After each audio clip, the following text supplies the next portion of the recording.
Peace family, y'all know who it is. It's Bakari Lumumba back once again at progenitor of LumumbaSpeaks.com with a special dual broadcast with Brother B. Kwalan.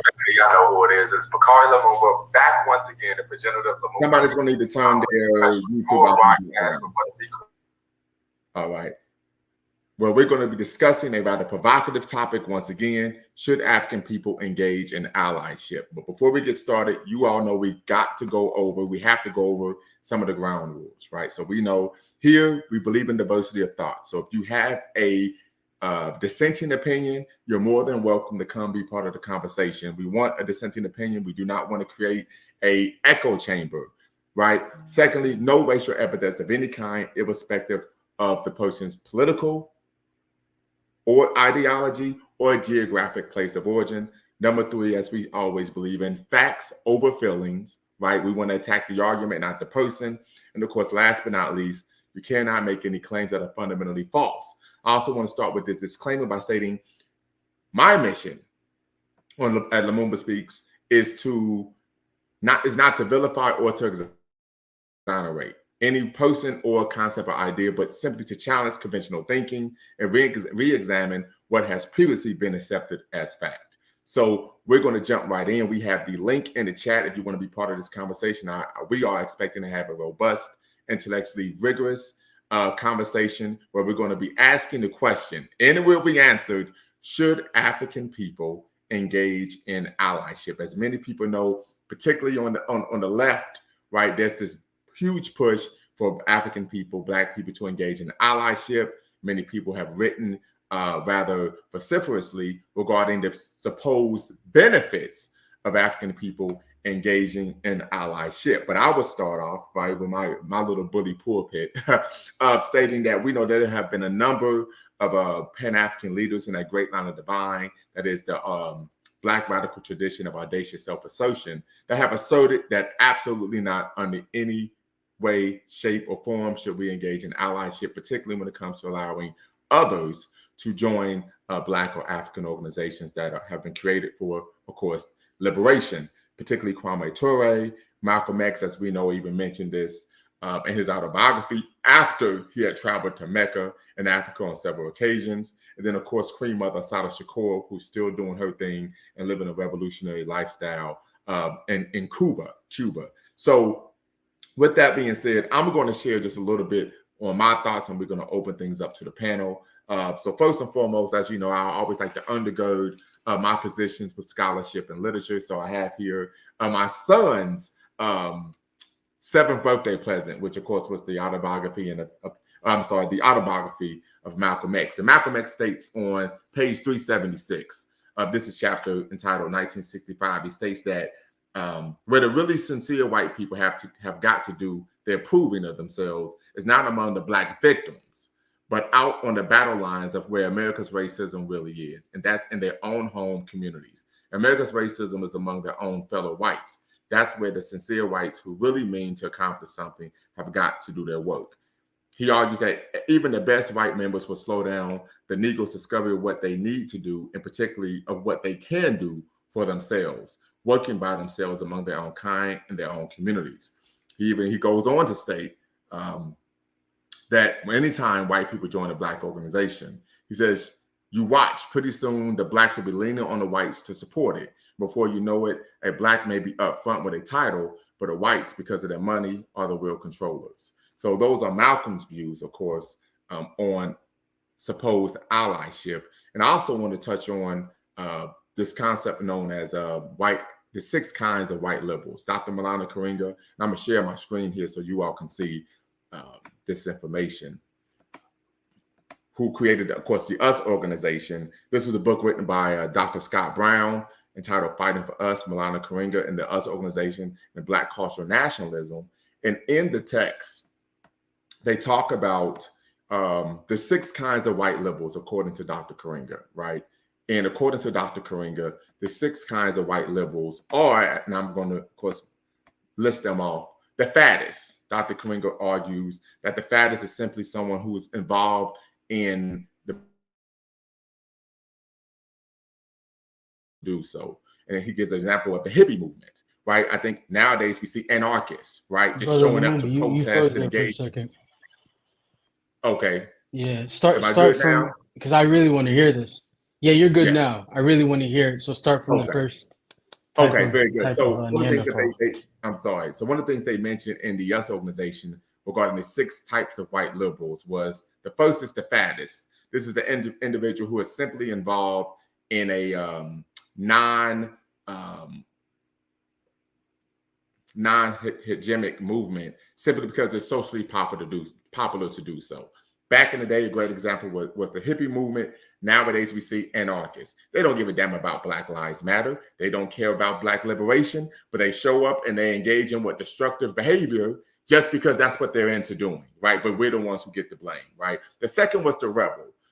They argue that this individual is against society in general. They are nonconformist, right? So this is the rebel. The third is the believer in the sex myth, right? A great example of that took place during the Freedom Rides with the SNCC, Student Nonviolent Coordinating Committee, in which white female college students that participated in the Freedom Rides jumped at the chance to sleep with Black male studs during the summer in the Deep South. If you want to actually read up on this actual phenomenon, a great book to read would be The Struggle for Black Equality by Dr. Harvard Sitkoff. So Struggle for Black Equality by Dr. Harvard Sitkoff touches on this issue, and it laid that was the forebearer of why that SNCC ended up going the Black nationalist route. One of the reasons why they left this concept of integrationism when they were being led by John Lewis. And of course, when Stokely Carmichael, later known as Kwame Ture, moved towards, of course, a Black nationalist perspective, that was one of the reasons that they did so. Another reason is the guilt-ridden. Oftentimes we find white people who are guilt-ridden, right? Individuals typically tired of going out of their way to what? Try to show that they're not racist.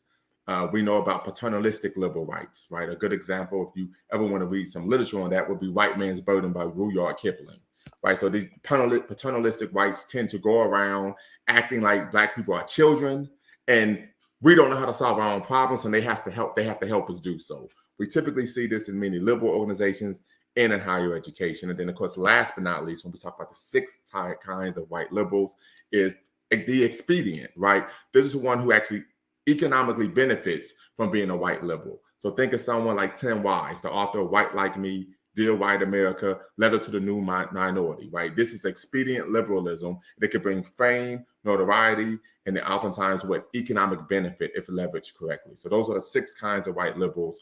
So these are just things that I think we need to be cognizant of when we're going into having conversations about white or any kind of allyship with non-African people. But with that being said, I know I'm monopolizing the conversation, so I'm going to shut up and allow the brothers on the panel to, of course, give their take regarding should African people engage in allyship. And since we're doing a dual broadcast with Brother Bequaline, and we know his message is building a bridge between Africa and the diaspora, we're going to allow him to speak first. Peace, everybody. Peace, everybody. Can everybody hear me? All right, bad. So I just want to say everything that you just read was 100% correct. And we know that we have no friends as African people. We have no friends. And the perfect situation would be for us to build together because we have the population, we have the resources, and we have the land. We don't really need no outside groups. But based on our current situation right now, the reason why we're having this topic, we want to get everybody's opinion or perspective on how we can get Africa independent and free the way it is currently. So the sign that I signed with, I don't really think that we could trust anybody to be an ally, because I know like ally might be the wrong word, but I do believe that we might have to have some type of partnership to be able to get us out of the situation that we're in right now currently, because we have all these different nations that are currently in Africa dominating with military bases and everything else. So I don't know if I would say allyship because I don't really trust no other group. And from looking at history, every other group that we came into contact with or try to do any type of deals with, we always got the bad side of the stick. So I believe if we was to do a partnership or ally, I don't really like the word allyship, so I'm just say partnership. So if we was to do like a partnership with any other group, we would have to dictate the terms of that the terms of that deal or partnership or whatever it is. But I'm gonna let Brother Jabril build on that, and then I'll come in after. No doubt, and I'm just going to read the comment that Deb Moore put up. Any allyship this late in time should be done only amongst our own people. No interracial couples in any leadership position whatsoever. Appreciate the comment. Hope you're hitting subscribe and the like button. If you could tap in and share your perspective on why you're taking that position, we would love for you to do so. The link is in the chat as well as the description. And Sharif states, we need everything we need. We just lack a code. No need for allies, partnerships, possibly, but it must be mutually beneficial. Totally agree with Deb. Okay. Brother Jabril, and then of course Brother Dwayne. Yeah. That was a perfect thing Sister Deb said. I completely agree with her. We don't need allies. Matter of fact, not only do we not need allies, to even think of looking for allies or thinking you have allies means you understand nothing of history. You understand nothing of African people's relationship with other groups of people and their anti-blackness. If you think the only people that are against African liberation are Caucasians, you are sorely mistaken. Every group of people globally that are non-Africans benefit from African oppression. We're talking about our resources here, right? Talking about economics.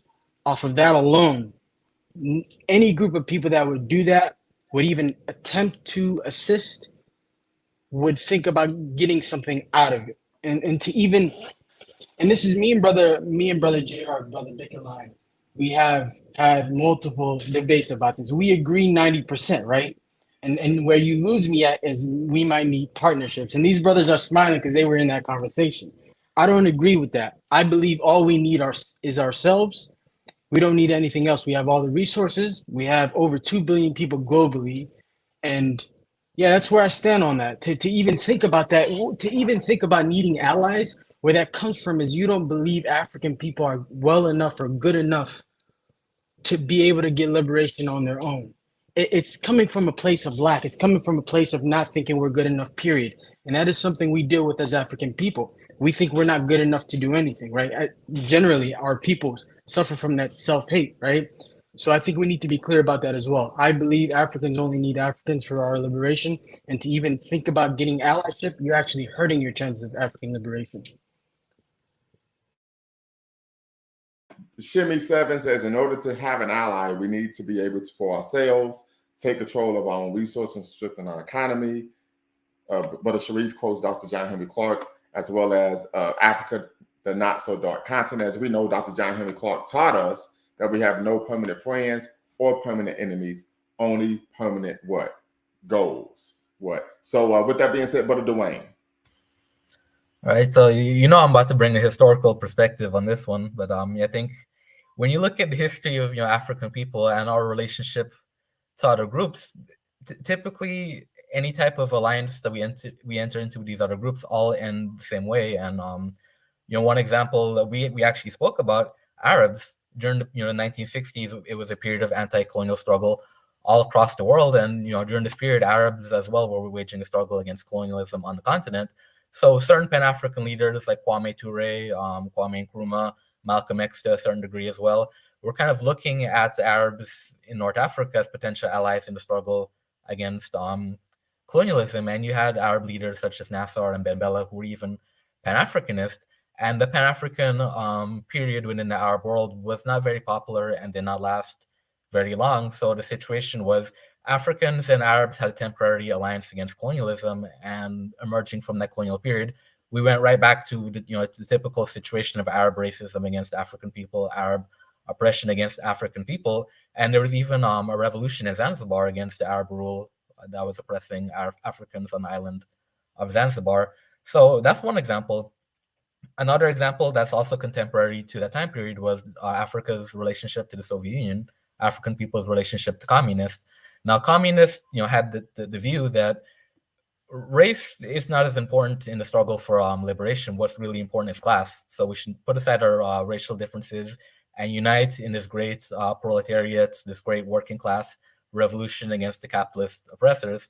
Now, the problem with that is white communists time and time again betrayed African people on the question of race. And I mentioned the Soviet Union because George Padmore, who famously wrote the book Communism or Pan-Africanism, was actually communist. and he fell out with the communists over the fact that when Italy had invaded Ethiopia, the Soviet Union continued to supply resources to Italy in terms of providing oil. And then when World War II broke out, the Soviet Union took the position that the communists needed to align themselves with the colonial powers of Europe to go fight against the fascist states, fascist Germany. And George Padmore's position was, where African people are concerned, fascism really is the colonial powers such as Britain and France and those countries that are oppressing African people on the continent. So Padmore learned from his direct interaction with communists that where communists are concerned, the struggles of African people are secondary.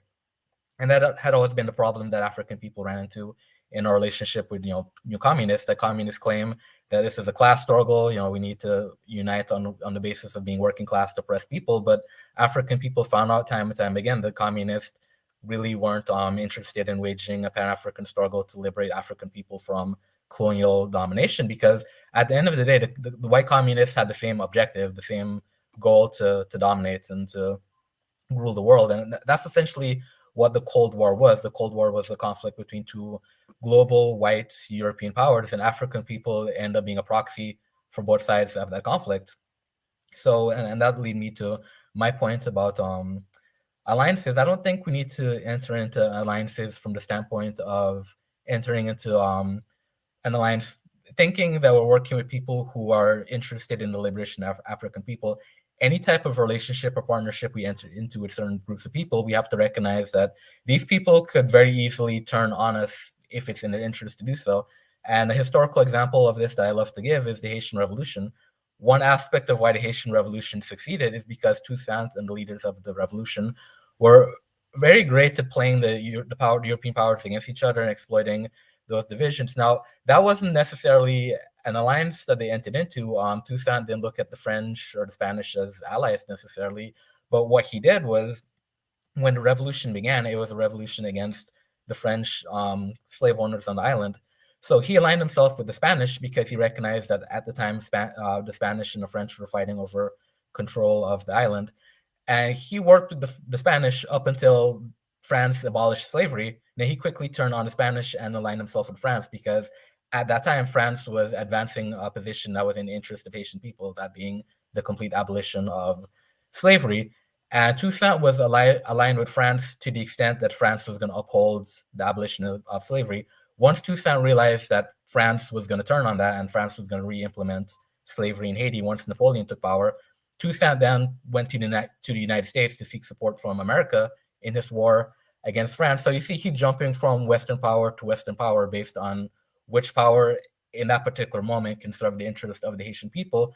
But he's always recognizing that all three of these powers, all of them have a vested interest in the oppression of African people. So what he was doing is entering into a temporary alliance to suit whatever his people needed at that particular moment, but with the understanding that this wasn't going to be a permanent alliance. So my position is, any type of partnership or alliance that African people enter into with another group of people has to be done with the perspective of, these people are not going to have our long-term interests in mind. So whatever alliance we enter into is going to have to be a temporary alliance that will obtain whatever African people need to obtain in that moment, and then we move on. That's exactly. I think that's a great point. I like how you were able to articulate and elucidate your standpoint from a historical perspective. I think another historical example is Bacon's Rebellion, which of course took place during the antebellum era here in America. This was a so-called class struggle of indentured servants, poor people, against, of course, wealthy landowners. And guess what happened? They turned on Black folk. Right, so we see that there's a historical precedent for this, but I'm going to play white devil's advocate rather quickly, right? And so what about this whole idea of, we're all the same people, it's 2022, we need to just come together, and that's how we can solve the problem of racism and discrimination in the world? What do you all say to this idea and concept of, the goal should be to bring people together, right? Not keep people separate, right? We need to come together and work together to solve these problems, because we're all, from a white devil's advocate standpoint, affected by these issues. What do you all say to that? That's a dream. It's like a utopia where that'll never happen. And I feel like every race goes first for their group. Every group puts their group first. No matter how we try to like make this a dream or try to fantasize it, it'll never be reality. It's almost like human nature to want to preserve and protect your group. So I feel like us putting our group first does not mean we hate anybody or dislike anybody. We just want we're just trying to make sure that our people are good and our future is looking good, and we want to protect our people globally. And also, I loved what Brother Dwayne said also, because the reason why I brought this up is mainly because of geopolitics. So right now, currently in Africa, we have Russia, China, Lebanon, America. We have all these different groups in Africa because we know that Africa is like the most powerful continent. Without Africa, the West and all these other countries are going to crumble. So we do know that we have the leverage. And I agree with what Brother Dwayne said. So like I'm not going to ask the question. I asked the question after the brother's reply. So we go in order. Okay. Yeah, that idea that we should just forget about race and we're all one human family is literally burning all of history, saying let's forget history, let's start from here, which is lunacy, first of all. Second of all groups of people are inherently race first, just inherently that way. The only time where that statement Brother Lumumba made, and we've all heard people say that, and most of the time it's our people that say that, it's that menticide. But where that comes from is who does that first of all, who does that benefit? It benefits the people that already have power. And that paradigm, you're not fighting anymore, right? It's a standstill. We're all in peace, right? The people who have power are going to continue to have power and continue to oppress us, first of all. Second of all, like I stated before, all groups of people are inherently race first. We have no friends, as Dr. John Henry Clark said, and all we can count on is ourselves. No one else. Yeah, so what I would say to that is that position on, we should just, forget about race, we're all humans, especially particularly in the American context. Why can't we just all be Americans? Why do we have to be white Americans, African Americans? That's actually relatively new within America's psyche. For most of America's history, America has been very blatantly racist in that regard. And I think, since the civil rights movement, one of the things that came about is that, racism has kind of become more covert in the United States. And one of the manifestations of that covert racism is, well, let's just forget about race. Let's just all be humans. Let's all be Americans. And what's interesting about that position is that's relatively new to the United States, but there's a historical precedent. For example, Brazil's position on race was never, outright segregation, never outright racism. It was built on this idea of racial democracy. Well, everyone in Brazil is mixed and we're all Brazilians, so there can't be racism. Now, of course, there's racism, but the other aspect of a racial democracy is racial democracy hides itself by making African people essentially powerless and invisible within the structure. So in Brazil, Brazilians will argue, well, we have a racial democracy, we don't have racism. But then why is it that African people in Brazil don't occupy positions of real political and economic power? And I mentioned communism. That was an issue in Cuba as well. Cuba was another country that had adopted that position of a racial democracy, where the view was, we're all Cubans, we should make distinctions between white Cubans and black Cubans, but even though the black Cubans were historically oppressed. And then what happened with the Cuban Revolution when Fidel Castro took power, it became a class thing now. Now the issue in Cuba is not necessarily a racial struggle, it's a class struggle. And Robert F. Williams, who actually he'd fled to Cuba, escaping charges in the United States because the government was after him, he was a black nationalist. And when he went to Cuba, he clashed with the Cuban government over this question of class, because his position as a black nationalist is that the struggle of black people in the United States is a racial struggle. And the Cuban government's position was that the struggle had to be a class struggle. And their position was that the black people in the United States need to unite with the white working class to fight racism in the United States. So not only did he clash with the Cuban government based on ideological differences, but he noticed racism in Cuba. For example, the radio station where he's broadcasting his program out of, he noticed only white people were working at the radio station. So he noticed that even though the Cuban government was preaching class, everyone that occupied a major position of leadership within Cuba were white people. Black people in Cuba had essentially become invisible. And this was masked under the rhetoric of, well, race doesn't matter, it's a class struggle. So this type of rhetoric historically has always been applied to kind of mask racism by saying, well, forget about racism, we're all humans. And in doing so, it effectively ignores the inequality and the fact that African people continue to be oppressed. So what happens in the United States, for example, what we see now is people will say, "Oh, well, forget about racism. Black people have so many opportunities now in America. Look at Oprah and Jay-Z and Obama. There's so many opportunities. There's no racial barriers holding Black people back." And the thing is, that's a very small percentage. That's a very small fraction of the total Black population. So what that type of rhetoric does is it renders the masses of African people in the United States who are struggling invisible, and it puts this racial democracy, although that's not the term that's used in America, but it's essentially the same thing that was done in Brazil. It creates this myth of a racial democracy where we're all human, so we just should forget about race. And in doing so, what they're really saying is African people should forget about our own unique collective grievances as a people. And you'll notice it's only ever done to African people. Any issue impacting any other community, that community is allowed to address it as a community. For example, Absolutely. The anti-Asian hate bill. No one was telling Asians, "Oh, forget about being Asian, we're all humans." Mm-hmm.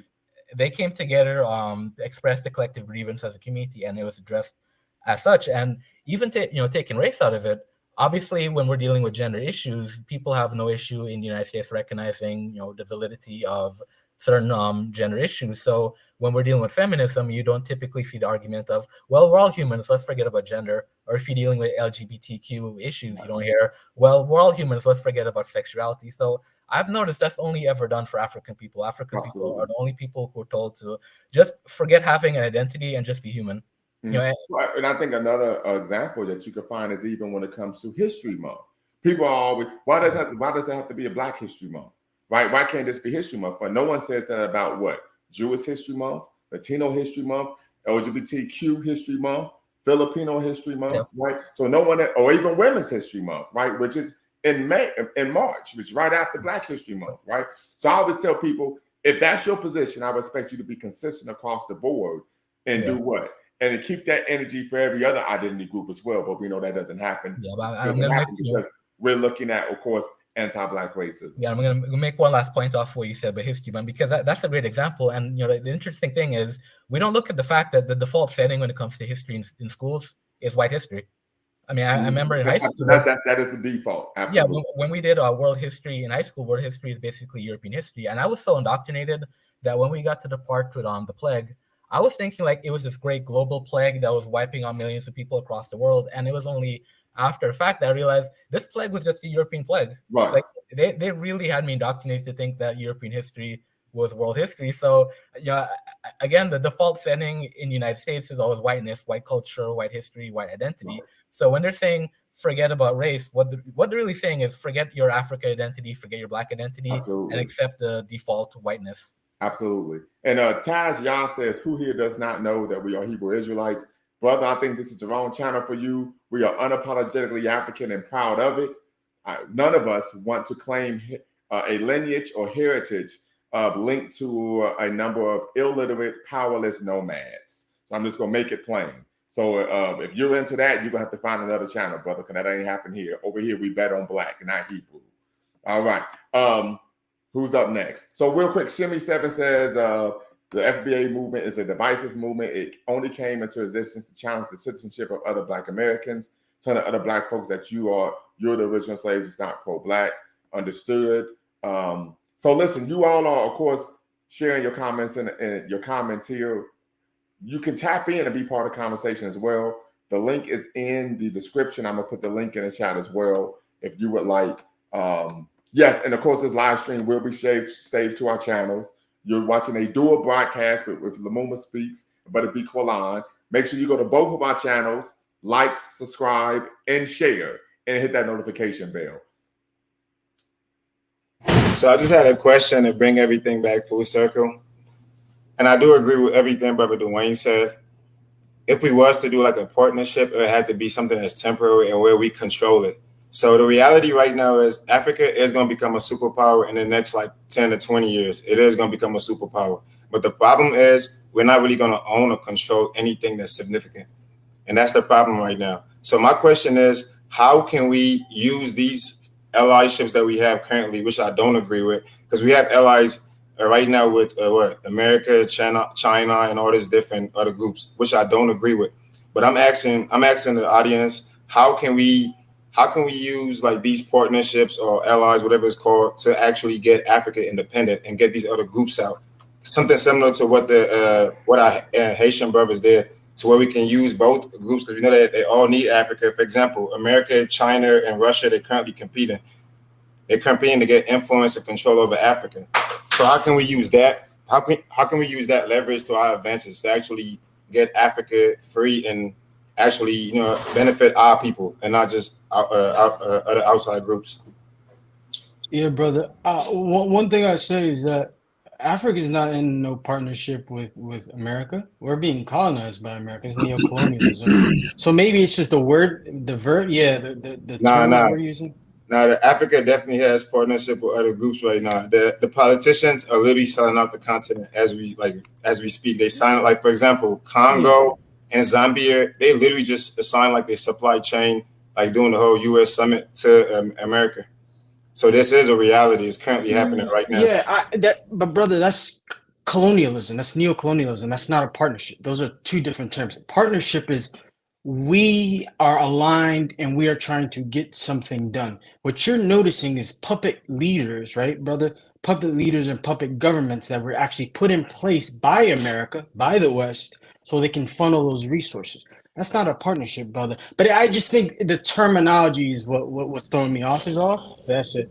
I think if we do that, it's not going to be fair, because to America and these outside groups, they are calling it a partnership, and they're making it legal because the leaders are literally. And I agree with everything you're saying. They are puppets and everything, but technically, it is a partnership, and it is legal for them to. It's not fair to our enemies. I couldn't care what's fair to our enemies, but remember, you're muted. I'm sorry, but it looks like you're itching to tap in, to chime in. So because I noticed in the exchange, I think it's important that we clarify and define what we're talking about. So I do agree that there is a partnership, but we have to make it clear it's not a partnership between the African masses and the American government. The partnership is between the neocolonial leaders and the Western government. So I unite with that. I can agree with that. So there is a partnership, but it's not a partnership that includes African masses. And I think when we talk about this kind of thing, it's important to clarify who the agreements and arrangements are being made between. And I agree. Just to veggie back on your point, Thomas Sankara talked about this, of course, throughout his administration before he was, of course, assassinated. And he talked about that when African nations are importing goods that they could be, of course, creating and exporting themselves, since that is a form of neocolonialism. And as we know, oftentimes these so-called partnerships are they're unbalanced, right? Like a seesaw, for lack of better words. What we tend to find is that when, like Thomas Sankara stated, whoever feeds you imposes their will upon you. Right, so it is neocolonialism. So I think we need to be cognizant of that, because we know oftentimes ignorant peoples and even those who are seeking to undermine African agency and liberation will call, oh, this is a great deal. For example, another great example would be when we look at much of the aid that America so-called gives to Africa. Right, they give them money, but then many African nation states, they can only spend that money with American companies. Right, so we really have to. The devil, of course, is in the details.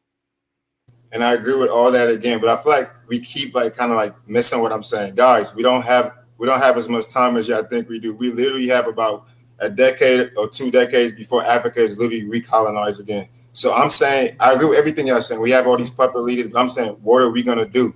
Because we have to do something, and it has to be kind of fast, to where even if it's like how can we get rid of these African puppet leaders? For example, in Sierra Leone, they've been trying to do this for years now. They've been trying to kick the president out, but it's more complicated than we think, because it's all about power and control. It's all about power control, who controls the media. So it's like I'm asking, how can we actually solve these problems? Because it's kind of an emergency. Nikkei states, first of all, Africa needs to fix its leadership. The current bunch of corrupt and kleptocrats ruling Africa will never bring the liberation that Africa needs, right? So we know that oftentimes, unfortunately, many of the heads of states in many African nations have been actually put in place by the Western powers, and if they choose to buck the plan that has been assigned to them, they are literally taking their lives in their own hands. I think what she would do to solve that issue, and there's really, from my analysis, there's only one solution to this, right? And that's organizing the masses of African people, right? Think about it like this. If we come together, let's say we have $1 billion and we put a leader in place in Sierra Leone, right? He's in there, or he or she's in there ruling everything. What's to stop our enemies from sending over a hit squad to assassinate them, like they've done to Lumumba, Sankara, like they've done to Malcolm, right? Like they've done to all of our beloved leaders, right? That's not permanent. The permanent way of doing this is by organizing the masses of Africans and understand. And we've had this discussion a lot of times. I've had this discussion with these brothers up here a lot of times offline. And the thing is, when you're conversing, it may sound like it's easy, right? It's easy to say we need to organize the masses of our people. It's a very difficult task, no question about it. That shouldn't be understated at all. But nothing worth doing is easy, especially when it's ensuring the survival of the African race. Nothing may even be more difficult than that, but that is the greatest goal and greatest thing you can work towards as an African. And that's what we need to do.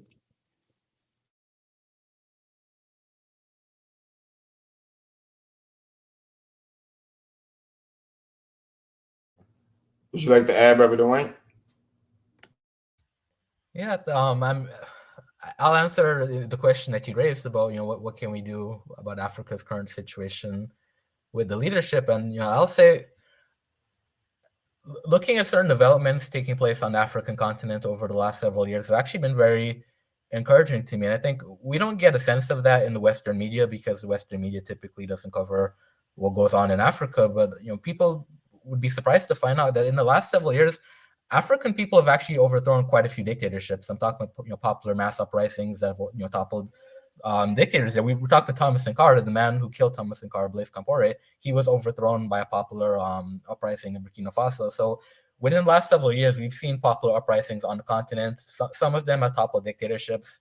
Others haven't been as successful. But what that lets me know is that the African people are mobilized and they are fighting for change. And to Jabril's point, that's the point that Kwame Ture always stressed. He always said, African people are very great at mobilizing. When we face an injustice, we'll go out in the streets, we'll protest, riot, burn cars, burn down buildings. We're very good at mobilizing to fight against injustice. And what we're seeing on the continent right now, African people are mobilizing to fight these dictatorships, but there is a lack of organization. So what happens in countries that manage to successfully overthrow the dictatorship, for example, Burkina Faso, due to lack of proper organization, Burkina Faso has been thrown into all kinds of political turmoil since they managed to get rid of Blaise. The Gambia is the same thing. Gambia managed to overthrow the dictatorship there, and due to lack of organization, we see the Gambia is kind of slowly slipping back into the same neo-colonial authoritarian patterns. Sudan, same thing. They overthrew the dictatorship there, and the military came in and seized power because there was no organization in place to ensure that once the dictator is removed, a genuine people's government will come in and take place of that government. And Togo, which is the African country I've been most involved in terms of the revolutionary struggle, that mobilization there has been completely crushed by the government, and a large portion of that is due to lack of organization. So what happened in Togo, one of the reasons why the mobilization among the masses was so strong, many of the opposition groups came together to fight the dictatorship. And due to egos and different divisions, whatever unity that existed between the opposition groups have effectively fragmented and weakened the struggle there. So we see, again, this is an issue where lack of organization effectively weakened the collective mass struggle to the point where it's even very difficult to mobilize any kind of action in Togo now, which is before it was very easy to mobilize the masses and get the masses to come out on protest. So I think the missing ingredient for African people on the continent is organization. I mean, our people on the continent, they are mobilizing, they are fighting the oppression, but I think without that proper organization, we're going to be in a continuous cycle of overthrowing one dictator or one corrupt leader and then having to fight the next one that comes into place because we don't have the organization to ensure that once you remove one corrupt puppet neo-colonial dictator, that you're replacing that leader with an effective, genuine leader rather than another puppet. Right, I agree. Very good, very good. So for those of you all who just tapped in, we're having a conversation regarding should African people engage in allyship. We know that typically is one of the preeminent talking points in liberal spaces regarding, the Black struggle. We're talking about Black Lives Matter, or even, of course, throughout the African diaspora and as well as on the continent, that we need to come together and be a human race, stop worrying about colors, so on and so forth. If you're watching, make sure you hit the subscribe and the like button. You're watching a dual broadcast with Lumumba Speaks and B. Quillan, where once again, we're having a conversation regarding should African people engage in allyship. And I was also going to add, I believe that, and I agree with Brother Jabril said about organizations. That's definitely important. We need a mass organize. But to also add, we need the diaspora's help. For example, China got a lot of help from the Chinese diaspora. And the problem with Africa is, like, for example, I think Black America spent about $1.8 trillion yearly. So I'm thinking, like, imagine if that buying power was actually being invested into Africa. Africa won't even need no loans. Africa won't need to do all these little weird partnerships that we currently indulging in. So I believe that we do need to unite and mass organize, and then put our money together. That's the main important part. We need to put our money together and invest into Africa, because everybody else, every other group currently is investing in Africa. The richest people in the world are currently investing into Africa. That's why I believe this whole FBA movement is just divisive, because it's not really talking about no real liberation. If you're not talking about Africa, I don't really see the liberation out of that, because without Africa, the whole world will basically crumble. So yeah, let's move that conversation forward now. So let's talk about the FBA movement. So let's get some people to tap in and share their thoughts on the FBA movement, Foundation of Black American Descendants of Slavery. Do you think that those two movements, twin movements, dual movements, whatever term you would like to use, are truly invested in African liberation? And we say African, we're talking about Black people, irrespective of where they are in the world. And to answer Ashley's question, do you need Black Americans' help? Of course, we need Black people globally's help for us to actually get Africa free. This is not going to take. We can't really fight this system like separately. That'll never work. We have to be unified to some level. It's going to take mass organization for us to be able to complete this liberation. And I do believe that both of those movements are very divisive. That's what because they're not really talking about no real liberation. At first, it's all about lineage. And I've been in many FBA spaces and ADOS spaces. And I really think it's like a reaction. I feel like they mainly focus in like the little ignorant back and forth with like people that don't really know history, which is pointless. Like if you go on any of their Twitter space or any space, all they're doing is just like practicing xenophobia. And I don't really see how that's going to provide liberation for African people globally. Okay. That's my... Brother Bass Reeves lives on. What say you? Can you guys hear me? Yes, we can. Oh, thanks. So I have a bad echo. I'm not really tech savvy here, but let me just sum up what our position is FBA. All we're simply saying is very simple. We're just saying, hey, listen, as it relates to on this American soil, and I'm only talking about American soil only, nowhere else on the planet, American soil only. Go ahead. Yeah, I'm just getting a bad echo here. What we're just saying is, look, we're trying to get at this colonizer, the biggest colonizer in the world right now, the United States government. That colonizer owes us tremendously. Whether we get it or not, we're pursuing it 10 toes down. We're not backing down. You know, we have the courage now and we're moving forward on it. All we're simply asking of our brothers who are not of the lineage is it just basically don't undermine us. That's all we're saying. Don't undermine us, because guess what? We don't go anywhere on the planet and undermine anybody. We don't have a history or a culture of that. So what we're saying is when you come here and you immigrate, knock yourself out, do what you came here to do. We're fine with that. Just don't get in our political struggle we have with our oppressor. We understand that the oppressor may have given immigrants an opportunity or a lane to come here and live their best life that they would have never lived in the continent or anywhere else. We get all of that. We're just saying don't undermine us. It's really that simple. But what we're finding now is you get a lot of people who come over here and they speak on our politics, and they start to get in positions of influence, and they start to say stuff like, well, you know, get over it, slavery, there's no more slavery, there's no more discrimination, you can make the best of what you can do in America. They've totally given up. We're not giving up. So I'm going to say a couple of things. One, I think it's a bit more than that, right? We've seen some anti-African rhetoric being used by a number of individuals that I would argue is extremely unbecoming of someone who is seeking to what, as you stated, get at the colonizer. Number two, I think one of the major issues many people have, and I'm an African-American, is that we see many individuals in the movement, and not saying you in particular, I've never heard you say that when you was on Dinah's platform, but use rhetoric in which they are parroting the very white supremacists that they state they're seeking to fight. So I think that's another issue that I think many people would take umbrage with as to why they view the FBA movement as what? Problematic. Hold on, I'm gonna allow you to provide a retort. I just want you to repeat yourself. I couldn't hear.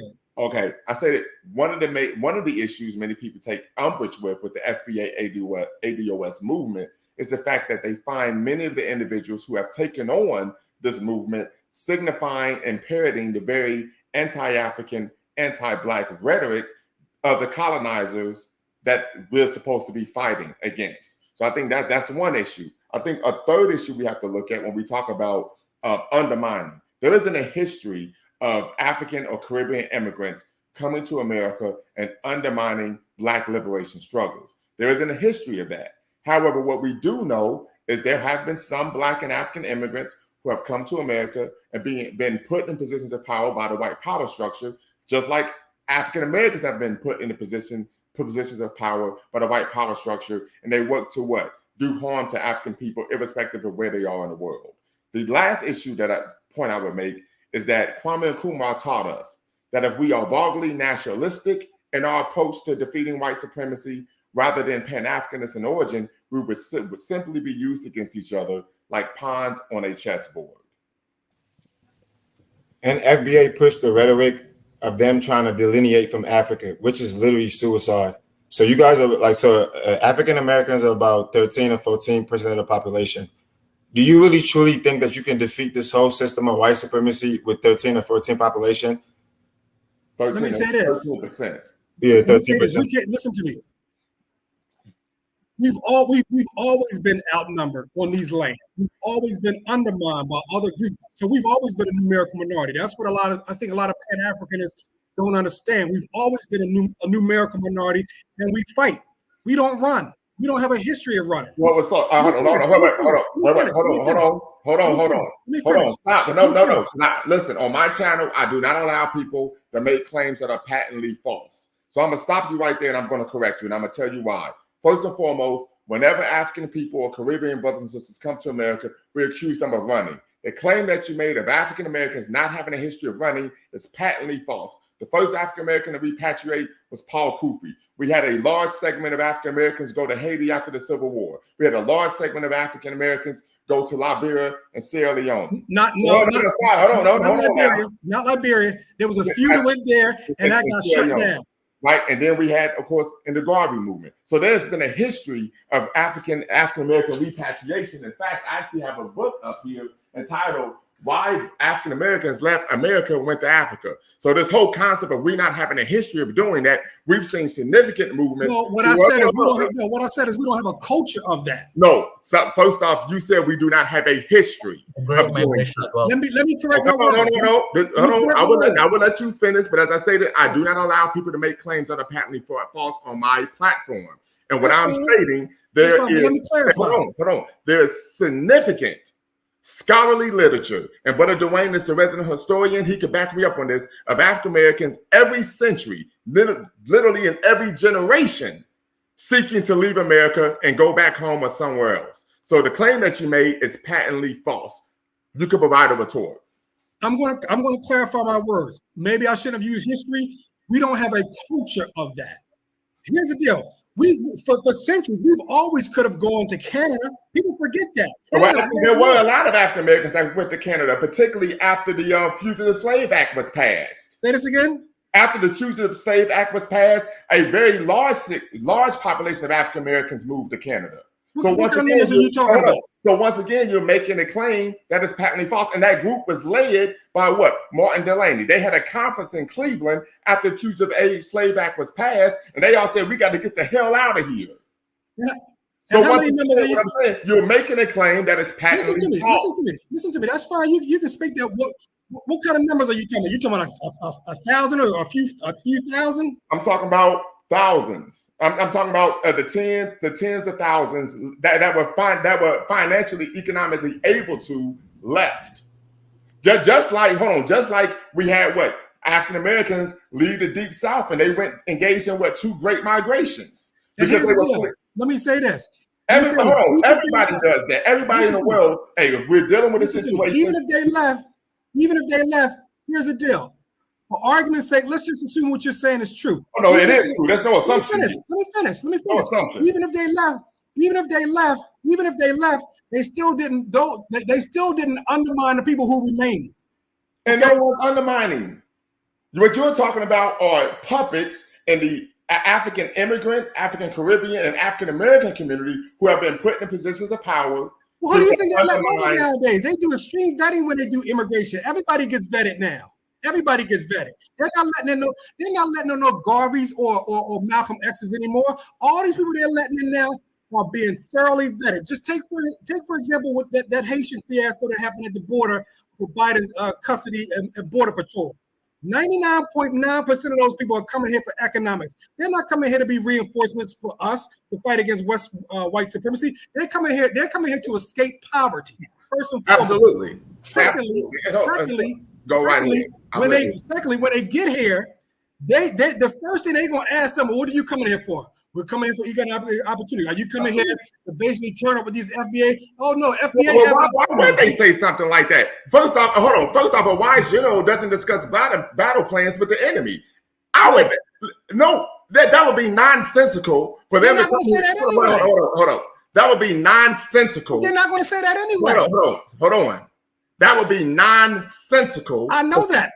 For someone to show up and say, hey, we're here to turn up and destroy what? But here's the deal. And they can get deported. FDA doesn't have no. Hold on, real quick. And here's the second issue.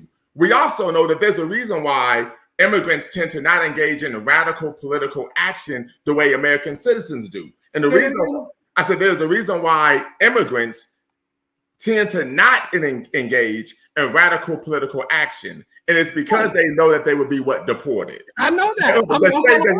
The same as when I've traveled abroad. Something's going on, I shake my head and I keep it moving. Before you know, they might get your ass on a plane and go back home. So to be home, but to make the claim. But that also proves that all skin folk are not kinfolk. We don't all share the same interests because you have limitations. You can't overtalk me on my channel. That's not going to happen. That's not going to happen. Not here on Lumumba Speaks. Okay, you can't overtalk me. The issue, because I said I don't know how people to make claims that are patently false, and you're dealing with generalizations.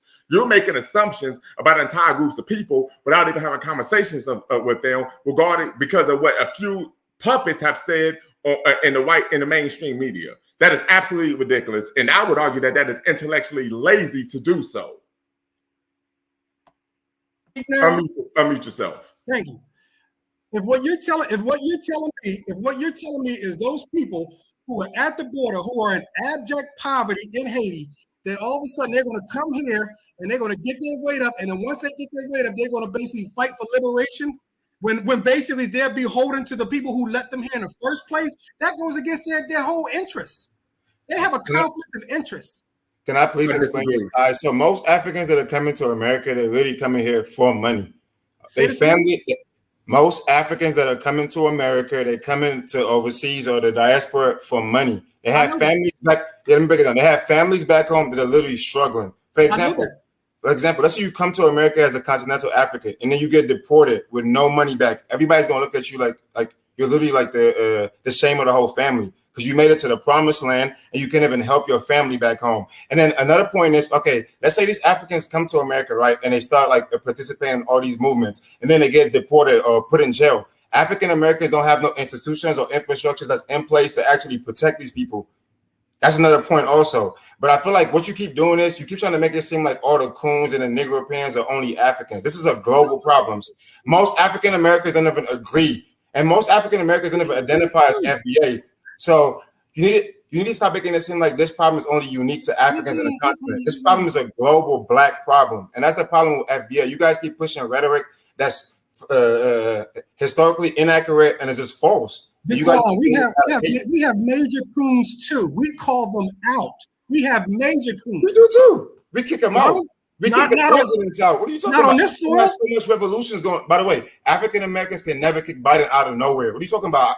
I could do the same thing you're trying to do. Like you keep trying to play tick for tack. Africans right now, they're in the continent fighting right now. The only problem is they don't have direction. They don't have the capital.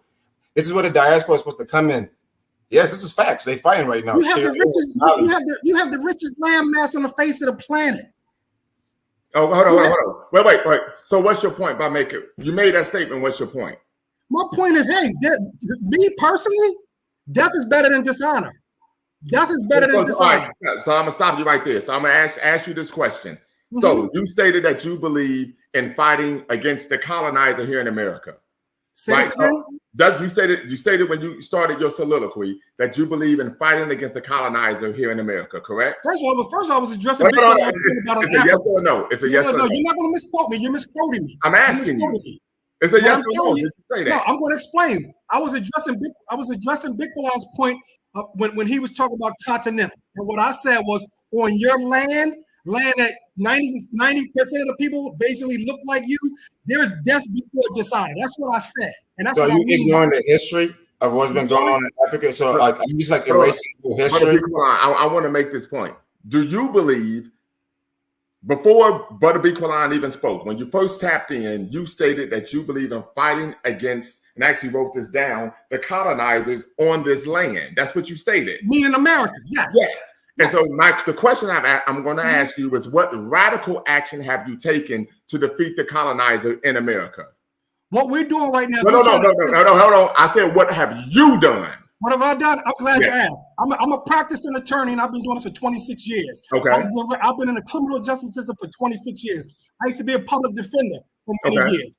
I represent young brothers all the time, and I'll be gaming them up all the time. So when you talk about what have I done, you're talking about education. So what I said, radical action to defeat the colonizer. I didn't say educating Black people and defending Black people. No, that's the first step. That's the first step. No. You didn't answer the question. But I am. You just don't get the answer. No, because I have a career. I'm an educator as well. I teach African American history, right? But I asked you, what radical action have you taken to defeat the colonizer? I didn't ask you, what have you done to educate Black people? Those are two separate issues, two separate questions. Because I'm an educator, and I've been an educator for the past 12 years. So the question, you can't overtalk me now. You can't overtalk me. This is my platform. So the question is, you stated that one of the issues that you had a concern with in terms of African and Caribbean immigrants is that they're not likely to engage in radical action to defeat the colonizer. Don't put words in my mouth. I didn't say that. That is what you said.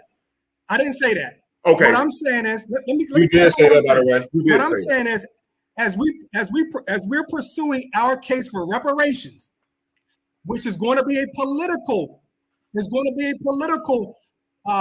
program that's going to have to be pursued. What we're saying is, we're asking our brothers and sisters from the diaspora not to undermine. That's a real simple concept. Can you give me Can you give me an example, a tangible example, in the history of the African diaspora in which African and Caribbean immigrants have come over here and sought to undermine African American gains in America? Yes. Austin Chang, the guy who ran for Michigan, ran for governor of Michigan, and he said we should do away with Black History Month. I said as a group. No, you didn't say as a group. You just said. Yes, I did. I just said as a group. Sir, here's the deal. When you say as a group. Yes, and the reason I'm saying this is because guess what? Who's the guy who played? What's the name of the guy who played Joe Clark and Lean on Me? Morgan Freeman. He said that we should get rid of Black History Month. We call him out. And we call him out. Once again, it's not based on the person's nationality. No, but it is. It is. Okay. Because guess what? They don't have anything to gain. Right. So, Sister Michelle, I'm gonna let you tap in. Good evening, gentlemen. Thank you for having me on. Absolutely. Thank you. If I can kindly respond to our good brother Braz Reeves lives on. Did I get your name right? Your name, sir, correctly? Braz Reeves. Oh, okay. I guess the gentleman is gone. For me, that's quite all right, sister. Quite all right. Do your thing. Thank you. I appreciate your panel. I'm sorry I missed the other your other stream the other day with the reviewing the thesis of the ratchet feminists. I hope you bring that back on so I can. We're gonna do a part 2. We're gonna do a part 2 because But in reference to this topic, so we can stay on topic, the issue for me with the whole reparations, we're not organized. This is going to require us from the diaspora on all levels to have some level of organization and some level of codification. Having somebody who's escaping poverty, war, putting them under that type of pressure is not feasible. And we who are in a better circumstances need to understand those basic factors. Right. That's the conversation I was trying to have. But every time I've had a conversation with someone who has articulated the rhetoric, and like a lot of this is people just parroting Tariq Nasheed. But if you actually know African American history, as I said before, but see, I like Tariq Nasheed. Don't get me wrong. Okay. But when it comes to the nitty gritty of this reparations, this is where I have a disagreement. I have no disagreement with it being lineage based. I have no problem with it being lineage based. Personally. Oh yeah, well it should be. And I've come across several African and Caribbean immigrants who agree 100%. Right, but to create this false narrative that all of a sudden African and Caribbean immigrants are against us getting reparations is asinine. I mean, and like I said, it's ahistorical. But like I said, the biggest issue is that the claims they make are patently false. African Americans, every generation have sought to leave America. Mm-hmm. So like I said, once again, this is someone not knowing the history. The brother just stated, after the Fugitive Slave Act, we didn't try to leave. Actually, mofos did. We actually had a convention about it in Cleveland. And they said, we got to get the hell out of here. And they did. So once again, it's people not knowing history. And the reason why I used to love Tariq Nasheed, but I had to fall back on Tariq Nasheed for several reasons because of the direction the way he wants to take this. We need to have. I respect his efforts for having that meeting, having the rally for reparations in DC. I respect that 100%. Don't get me wrong, but I really wish with his clout. He could have had. We really need to have a behind the scene discussion and get organized on how we're going to fight it. Because trust and believe them. If they know globally, if we Black Americans get it, the Caribbean, our brothers and sisters in the Caribbean are going to want some. They know our brothers and sisters in the East Pacific, in the Pacific, going to want their change. Our brothers and sisters on the continent going to want money. Right. Because when the $200,000 in California, somebody in Australia is making comments about that. So this is a global fight. They know it's global, but Tariq Nasheed doesn't want to acknowledge that it's a global fight. Right. And that's what pisses me off about him. And the other thing is, and we know Brother Jabril is a huge supporter of organization, but a lot of public talking faces don't actually know how to engage in real organizing, right? The other issue, and I've stated this before about Tariq Nasheed, and we're not about to make this an indictment on Tariq Nasheed, we'll get back to the actual conversation, is, and I tell people this, about every 2.5 years, he changes what Black people in America's identity is. He started off stating that Black people were Moors when he came out with Hidden Colors. And that was an ahistorical documentary. Great propaganda, but most of it was ahistorical. Then he said we were what? Native Americans. Now we're foundational Black Americans. So we almost see a situation of, where we talk about people being gender fluid. This is the issue where they're identity fluid. I'm going to be whatever I can. I'm going to be whatever I need to be when it's beneficial. It's almost like the joke, I'm going to use what I got to get what I want.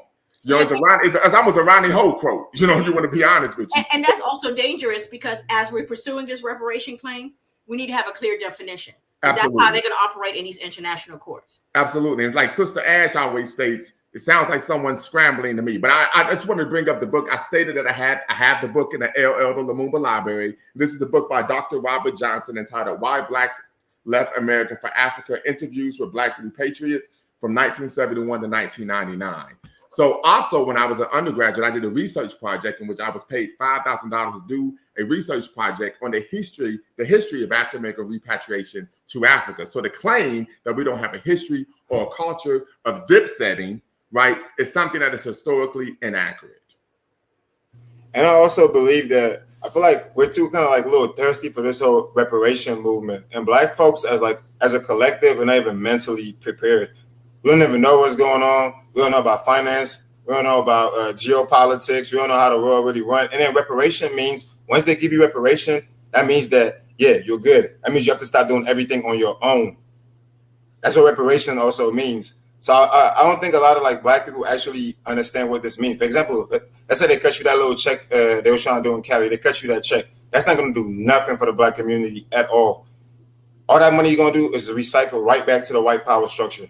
So it's like we have to like be careful just pushing this reparations. We should be focusing on building right now, nation building, infrastructures, institutions. So when we do get this money, we can actually put it into places to where it can make more money for the future generation. Because reparation is not even it's not really for us. It's for the collective of black folks. Our ancestors went through this pain and suffer. And if we do get this reparation, we should make it to where it's beneficial for the future generation. It's not just about us. So Sister Deb Moore says that's a false statement. I disagree. Deb, tap in and share what you disagree with. I'm gonna put the link in the chat. So tap in and share with us what it is, what you heard that you disagree with. May I share something? I work in human services. I had a client when they were giving up the $1,500, $1,400. One of my clients, in less than 6 hours, that money was gone, and she was hitting up people because she needed an Uber ride. Okay.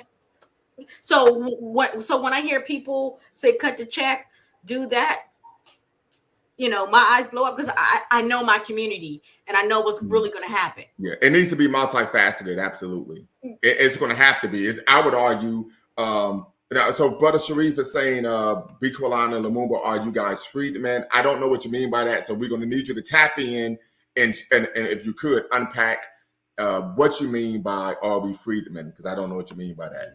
I'm not freedman, but I'm for the liberation of African people globally, and that's the reason. It's the reason I also hate this whole movement because it's like you can't even like try to help. Hate is a very strong word. I would prefer that we don't use maybe abhor. I use that. Abhor is even stronger than hate, actually. Right, but most people don't know what it means, so it's all right. Well, I say I strongly dislike this whole movement because it really is the divisive. For example, okay, so I have brothers, cousins that are FBA, but like I don't get this whole logic to where so if you're a continental African and you're for the liberation of your people, you can't speak on African business. So what about Marcus Garvey? He wasn't FBA and he came to America and he actually was pushing for liberation. I don't get this divisive, like, it's like, I don't know. But I'll let Brother Dwayne and Jabril add on. Haven't spoken in a while. Yeah, I don't even know what to start with. Anytime FBA jump in with the rhetoric, it's just convoluted and all over the place. I'm here trying to take notes to respond to the stuff the brother who was just here was saying, and every time he makes a statement that's factually inaccurate or complete nonsense, I write down a note, and he makes another statement, and it's just like that's factually inaccurate. Yeah, but it's hard to keep track of everything. But if you could provide a retort for the audience, that would be greatly appreciated. Yeah, so that's why I was taking notes to provide a retort, but it was difficult because he was all over the place. But one thing that I find funny is this whole, because I've heard that myself, this whole idea that FBA, Black American, African American, whatever you want to call that group, don't have a history of running. As you pointed out, there are communities all over the diaspora, all over the continent of African Americans who actually left, and a little known fact, Ethiopia, South Africa, Ghana. Ghana right now, from what I read, has thousands of African Americans living there right now. But a little known fact, Patrick Manning, who was the former Prime Minister of Trinidad and Tobago, who passed a few years ago, his wife, Hazel Manning, is a descendant of African Americans who went to Trinidad. There's a whole community called Americans living in Trinidad, and these African Americans who went there. But what I find interesting is with this whole language of Black Americans don't have a history of running, they think of running in the sense of leaving a country. And as you point out, the Great Migration, they don't think of that as running. Or they don't think of Black Americans leaving the hood or leaving, and moving to the suburbs. And moving to the suburbs. They don't think of that as running, but there's a whole history of that. And why I bring that up is it's important to point out that historically, every group of people who are oppressed leave the oppression and go elsewhere to find opportunities. And the fact of the matter is Black Americans have been no different.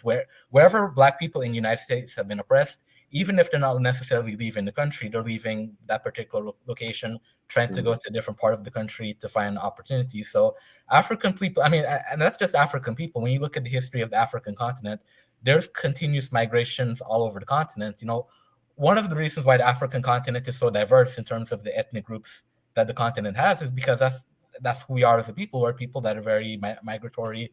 We move around the continent, and same thing in the diaspora. We move around the diaspora quite often. So in the United States, obviously, you know, we mentioned the Great Migrations.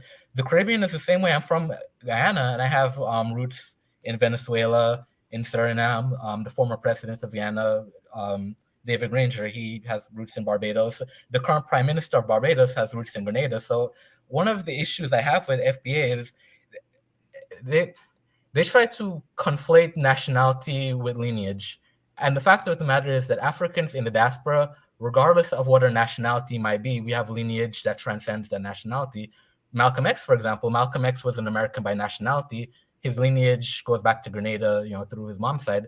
W.E.B. Du Bois, same thing. He was a Black American by nationality, but his father was born in Haiti. So one of the problems I have with FBA and the way that they frame reparations in terms of lineage is that as African people in the diaspora, we weren't oppressed on the basis of lineage or even nationality. We were oppressed on the basis of race, and that oppression happened all throughout the diaspora. So, you know, who was that comment? Sharif in the comments was asking, you know, if you and Biklan or Friedman, and it made me laugh because, you know, FBA think freedmen is just Black Americans. Freedmen was the descendants of slavery, regardless of where they were. So in Guyana, for example, where I'm from, when slavery was abolished, the formerly enslaved Africans in Guyana were referred to as freedmen. So we had freedmen in the Caribbean, you had freedmen in South America. So a lot of the language that FBA uses that they think is just unique or particular to the Black American experience is actually very broad and very generalized across the diaspora. And that's why Pan-Africanism has always been such a strong force among African people, because Black Americans, you know, in particular, when you look at the history of the Black American struggle against racism and oppression in the United States, it has never been disconnected from an international struggle as well. So, for example, David Walker, when he writes his appeal isn't just an appeal to Black Americans. His appeal is an appeal to the colored people of the world. He's thinking of the international African struggle. Martin Delany as well. Martin Delany, he wrote a novel called Blake or Hearts of America. Yeah. He's talking about an international struggle against slavery. So in that novel, the main character is a Cuban who travels throughout the United States to organize a massive slave rebellion in the United States. And then he goes to Cuba to organize the same uprising. And Delany is envisioning an international uprising against slavery. So I find the FBA to be very ahistorical because, you know, their approach to history is not rooted in what the actual history and experiences of Black Americans are. It's not rooted in the actual history and experiences of Pan-Africanism, and it's not rooted in the actual history and experiences of Black immigrants in the United States. Another point that I wrote down that I remember that the brother made is about how immigrants are vetted before they come to the United States. I could tell you for a fact I come from a Pan-African family, and my mom was very actively engaged in the Black Power movement in Guyana. We were not vetted when we came over here, to my knowledge. You know, immigration didn't sit us down and say, okay, well, you in Guyana, were you guys a Pan-Africanist? Were you involved in any kind of political organization in Guyana? Like, to my knowledge, that didn't happen to me. I don't know if any of you brothers on the panel could speak to, because I know Biklan, being from Sierra Leone, I don't know if your family went through that. Yeah, that happened to me neither. Yeah. Yeah, so that's the thing too. Like, I hear that rhetoric a lot about how, you know, they're vetting certain immigrants, and when you actually speak to immigrants who have that experience, none of us are vetted. Yeah, that's not something that happened. Yeah. And the final point that I'll make is many of us do in fact come from a tradition of Pan-Africanism and radical struggle in the countries where we're from, and we do bring that with us to the United States. So me, for example, one of the reasons why I'm so actively engaged in a lot of different activities and movements here in the United States to advance the Black American struggle, that's something I was raised in, because my parents, particularly my mom, when they were in Guyana, they were exposed to the Pan-African movement in Guyana. So I was, you know, raised in an immigrant household, yes, but I was raised in an immigrant household that encompassed the struggle of Black Americans. The first time I read anything by Malcolm X, it was Malcolm X Speaks. That book was given to me by my dad. He felt it was very important that I understand the American civil rights movement. So I mentioned that to say that I think the FBA rhetoric about immigrants is very broad and very generalized, and it doesn't, you know, encompass the fact that there are immigrants such as myself who do come from these, you know, Pan-African background, Radical Black and African backgrounds, yeah. household, and we are actively engaged in the struggles here in the States. And I noticed when you speak to a lot of people who are FBA, they don't have a lot of experience actually organizing, but people who have experienced grassroots organizing here in the States can attest to the fact that when you're organizing any type of activity aimed towards advancing Black Americans, you will find immigrants in those spaces. I've had meetings where Haitians have attended, Jamaicans have attended. I've been involved in the movement to end the new Jim Crow, starting in 2015, and there was a Puerto Rican brother, Miguel Adams. He put me onto the movement to end the new Jim Crow. So just in my experience organizing here in the United States, I've worked with Black Americans, but I've also worked with people from the Caribbean as well. So I think FBA just speaks in a very generalized, broad manner that doesn't really attest to the actual experiences of immigrants. Right. And if I could, just to the people in the comments, when we started off the broadcast, I stated facts over feelings. So when we debate, we're going to attack a person's argument, not the person. Right. So we want to make sure we're focused on respect. You attack the argument, not the person. Just want to make sure I make that point. And a good example of immigrants who typically have been excluded from immigrating to America because of their perceived radical political background are Haitians. Right. I mean, a great example. I mean, we're starting from, of course, the Haitian Revolution. At the end of the Haitian Revolution, even today, we find Haitian brothers and sisters oftentimes being turned away at the border. And of course, the most recent example of this took place maybe a year or two ago at the border when they were seeking to cross the Rio Grande River. So once again, we want to deal with facts, not feelings. And as I stated before, if a person comes on and makes a claim that is patently false, I will shut them down. On my platform, I don't allow people to disseminate information that is categorically incorrect or ahistorical, because that is a poor reflection of me. And I do not allow anyone to make me look bad, including my children. So with that being said, we're going to open it back up to everyone. Yeah, so I'll tap in. A lot was said. First of all, I say the FBA. I was going to say FBI, but it is the FBI. I wouldn't be surprised in like 50 years. No, I know. I wouldn't be surprised in 50 years if we find out that this was a COINTELPRO project. I don't have the information. We don't know that now, just like COINTELPRO, after those assassinations happened, all that, after they did all the deeds they did to push back against African liberation, that information came out, right? So we don't have that information now, but I would be shocked if that information didn't come out in our lifetimes. I will proceed from there. I'll say also the FBA is a xenophobic. It's not even an organization, because you mentioned earlier organize. I've heard, and I usually keep away from FBA. To me, it's like cancerous. I try to avoid it at all costs. But the Beacon has been to war with these guys. That's why he has, that's why he's ready and ready to go at it. But I stay away from that. It's not good for African people. It's gonna push us further from our liberation. So I think it's a terrible thing, and it's xenophobic. Also reparations. I believe African people in America, African people who descend from enslaved Africans who were taken from Africa, not only deserve reparations, I think African people in America are owed this nation. That's my belief. If I had a magic wand and I can do anything pertaining to this, I would give over the entire country to African Americans. No question about it. But obviously that's not going to work. So what we need to do is we need to organize ourselves, get the resources, reparations. We definitely need reparations. Get the reparations. But what we need to be organized so we can use that money properly. That money, the ancestors didn't get,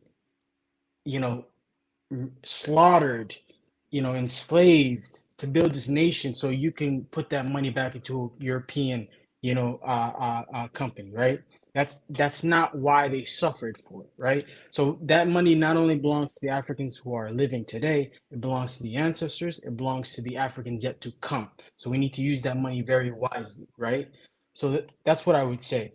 Organize. FBA is not trying to organize. They say they are a lineage, and I think it's a dangerous belief system. And I would say this, and the brother stated in the chat that they're glooming. I don't know what the word is. He's trying to, I would say, trying to pick off the little resources we get. I've heard this a number of times, but I've never had, no one's ever given me a tangible example where Black or African or Caribbean immigrants are trying to somehow glean the resources from African Americans that we get. So I would need someone to give me a tangible example rather than just a talking point. But I think the other issue is, in my opinion, a Black person who is politically mature would understand that my goal is to work with any Black people who are seeking to gain power, irrespective of where they're from.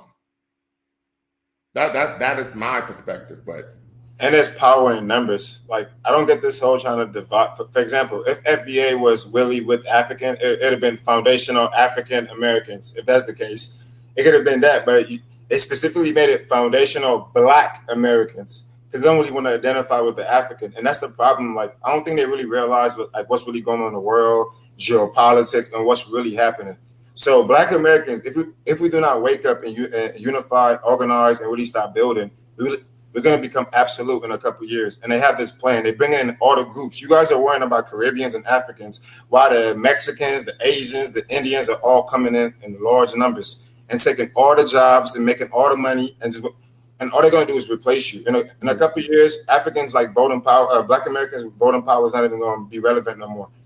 So I think this fighting, it's just a big distraction. Like, it's pointless. And Shimmy Z says money as reparations is a trap. We need land, free higher education, tax exemption for all Black citizens. I would agree with that. Also, when we talk about Dr. Claude Anderson and the brilliant work that he did with his book, Black Labor, White Wealth, he argues that we need to be focusing on owning land, commercial buildings, so on and so forth. So talking about reparations is one thing, but actually doing the work to acquire land and resources. There's a brother that I grew up next door to. He's a Pan-Africanist now. He actually looks like Wesley Snipes, literally. Looked like Wesley Snipes since he was 8 years old, right? So every time I see him, I call him Simon Phoenix from Demolition Man, right? But he's a millionaire now. He has a portfolio of properties, right? So now this is real power. I don't have to go protest when I have power myself.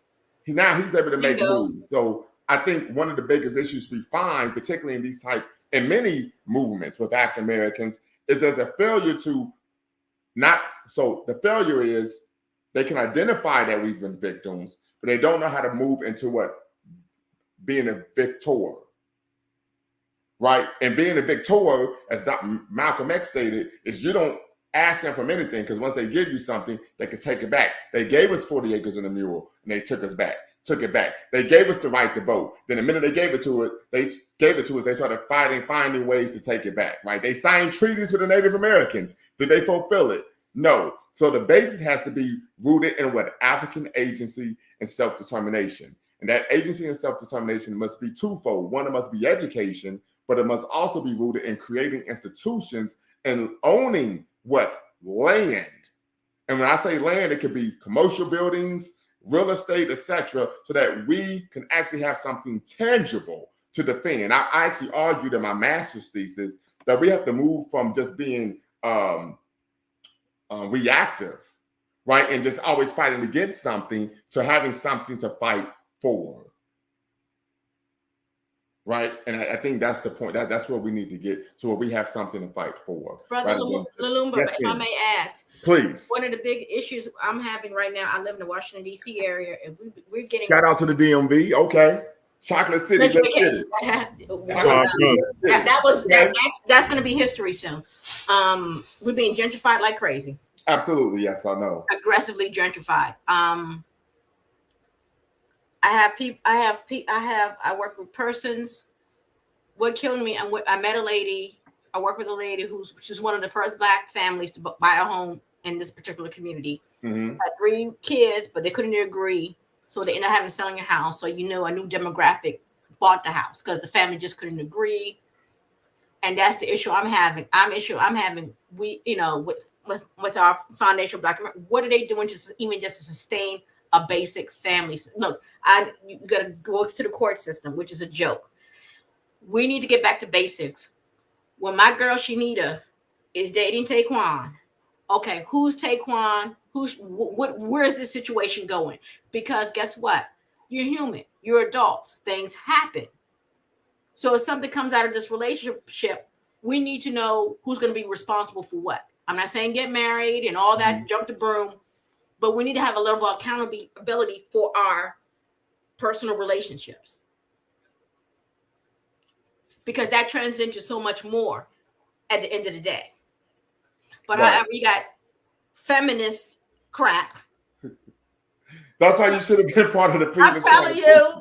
Well, listen, but I hope you subscribe to the channel, hit the like button. All of you all subscribe to Lumumba Speaks, hit the like button, thumbs up, thumbs up, thumbs up. And that's right, Sharif. Highsview is all Latino now. Latino now. And cool. Even when I used to get a job, used to be able to get a receptionist job. If you're not bilingual, you're not getting a job. Right. Yeah, Cool Candor Man says cash money is tangible. I would disagree. Cash money is only a value because the government says it's a value, right? So I think that's the problem. So with the cash, nothing. And they can literally they can change the value of the dollar within a couple of days. So I don't think that's Federal Reserve. Because this goes back to reparations. If we cannot sustain the basic family unit, because as I was saying, if I, as a young woman, if I engage with a man, it's a relationship. Things happen. Right. If things don't go a certain way, who's going to be left accountable?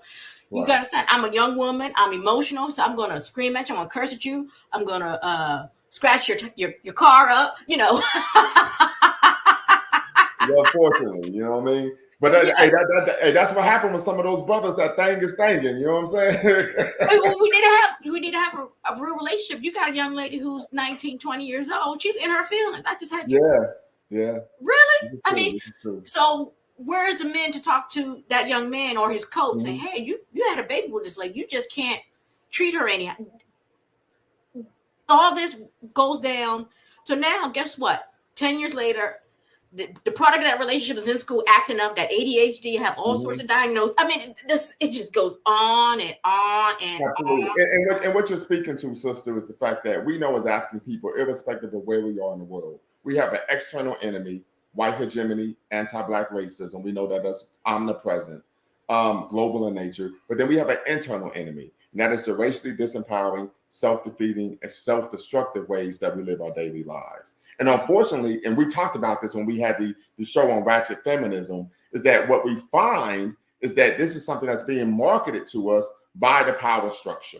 And unfortunately, many of our young people and even many adults actually believe that Black culture is what they see on television. No. Right. I would also add to that too. The majority of all those questions you're asking, they were set up before that. Before it got to that hostile situation, the mistakes were made before that, years before that, right? Like, who's going to talk to him? His father would be talking to him. Like, when I was getting into it with my daughter's mother, I was leaning on my father in terms of talks and things like that. And my friends who had, some of them had fathers, right? So we have to have these systems in place, right? If that girl had a father, things will be different. So when we get back to the families, we can cut a lot of these problems off before they start, right? We want to juggle them after they have already started, but we got to hold on, brother. Hold on. The feminists say that my kid don't need no daddy. I'm the mommy and the daddy. Right. I'm the mommy and the daddy, and you can't tell me nothing, right? So hold on now. Okay, this is the issue I have. But they're calling us for the mother's calling us for services because they can't control the son.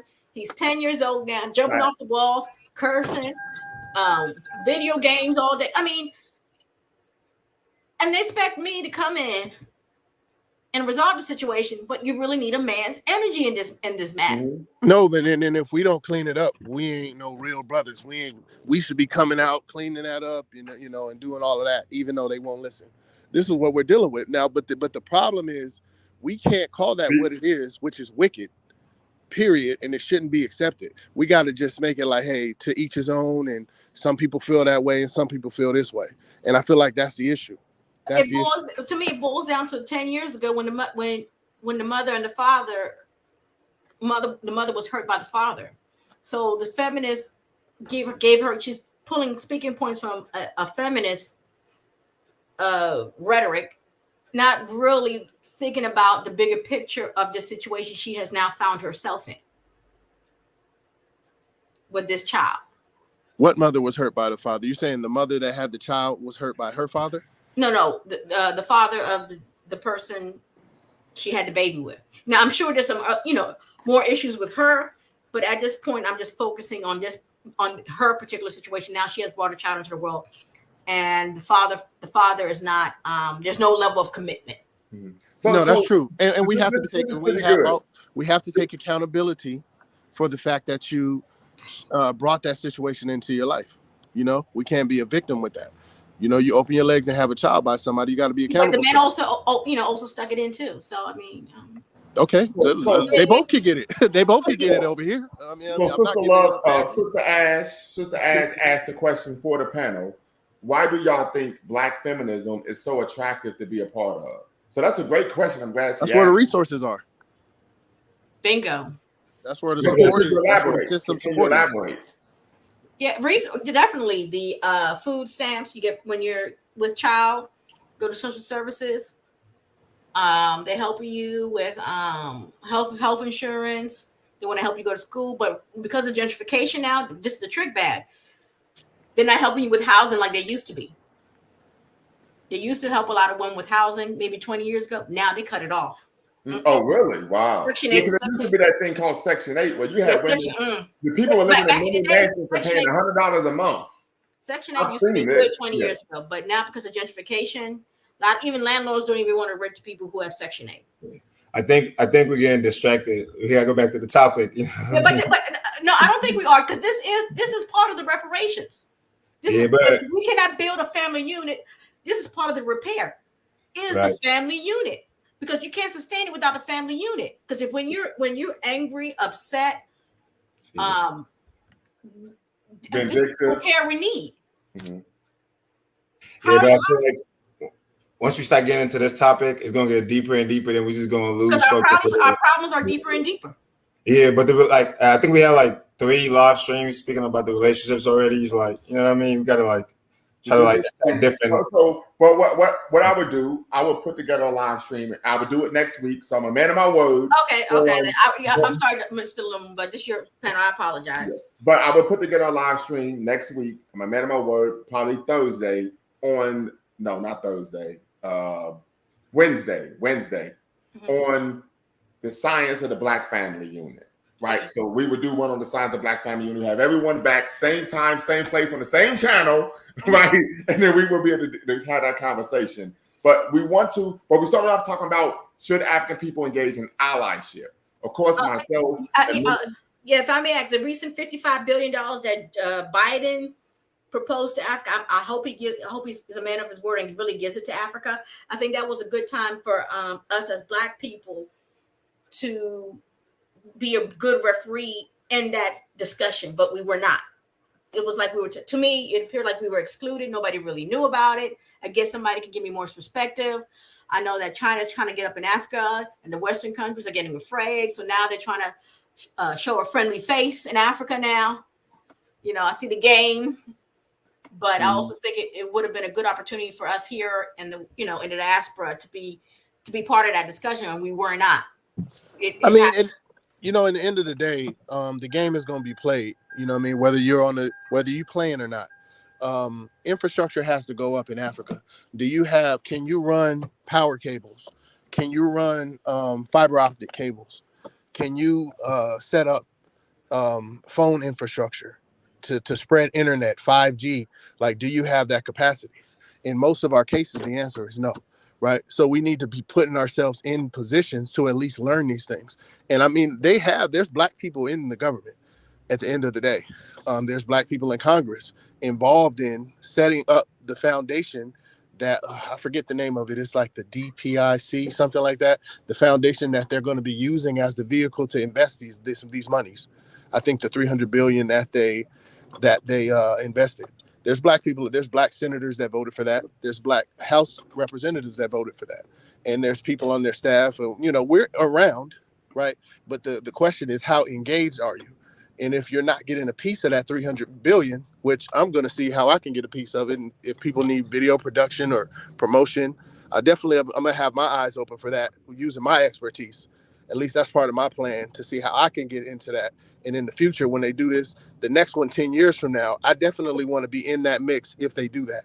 But there are Black people involved. It's not as if we're not involved, but are we leveraging our power, and are we leaning on our representatives, especially those of us who have Black representatives? Are we leaning on them to ask them those questions? Right? That would be my question.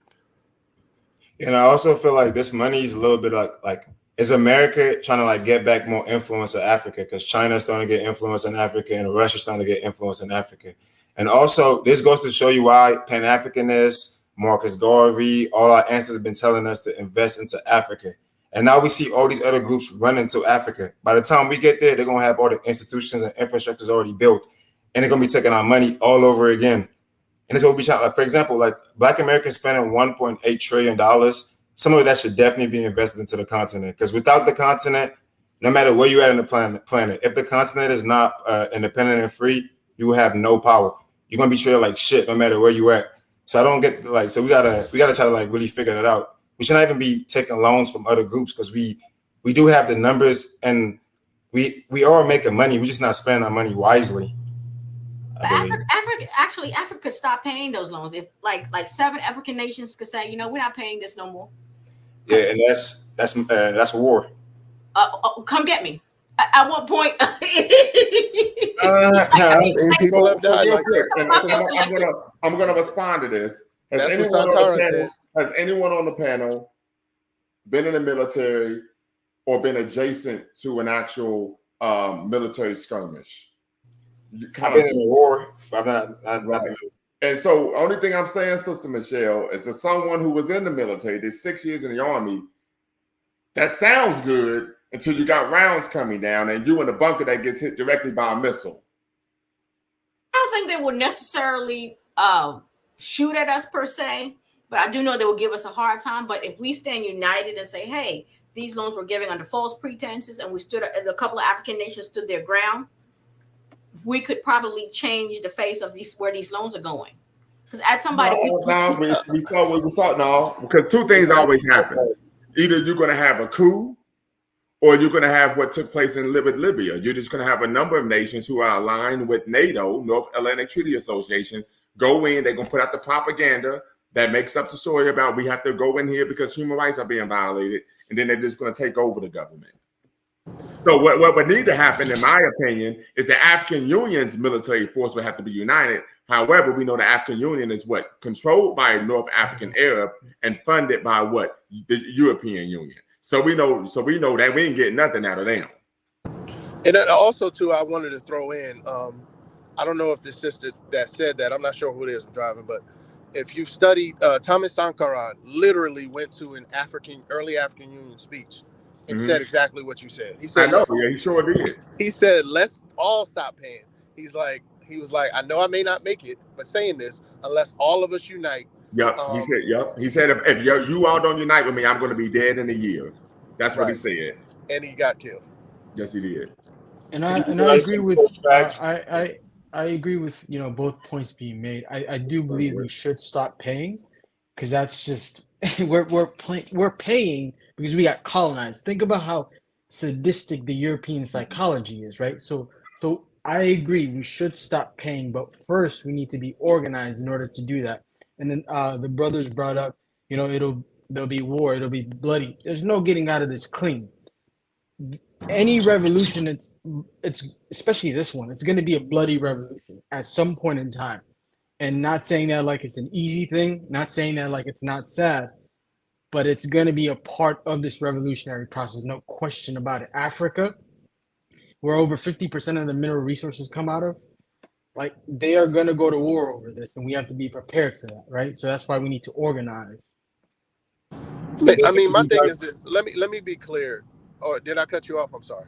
Hold on, yeah. Let me just drop these little stats real quick. So right now, Africa's sub-Saharan Africa's largest lenders. One is the bondholders, which is $144.7 billion. Then it's the World Bank, $83.6 billion. Then it's China, $79 billion. Then it's the IMF, $68.6 billion. Then we got the African banks, which is all controlled by outsiders also, $31.6 billion. Then we got the multiple lenders. All control.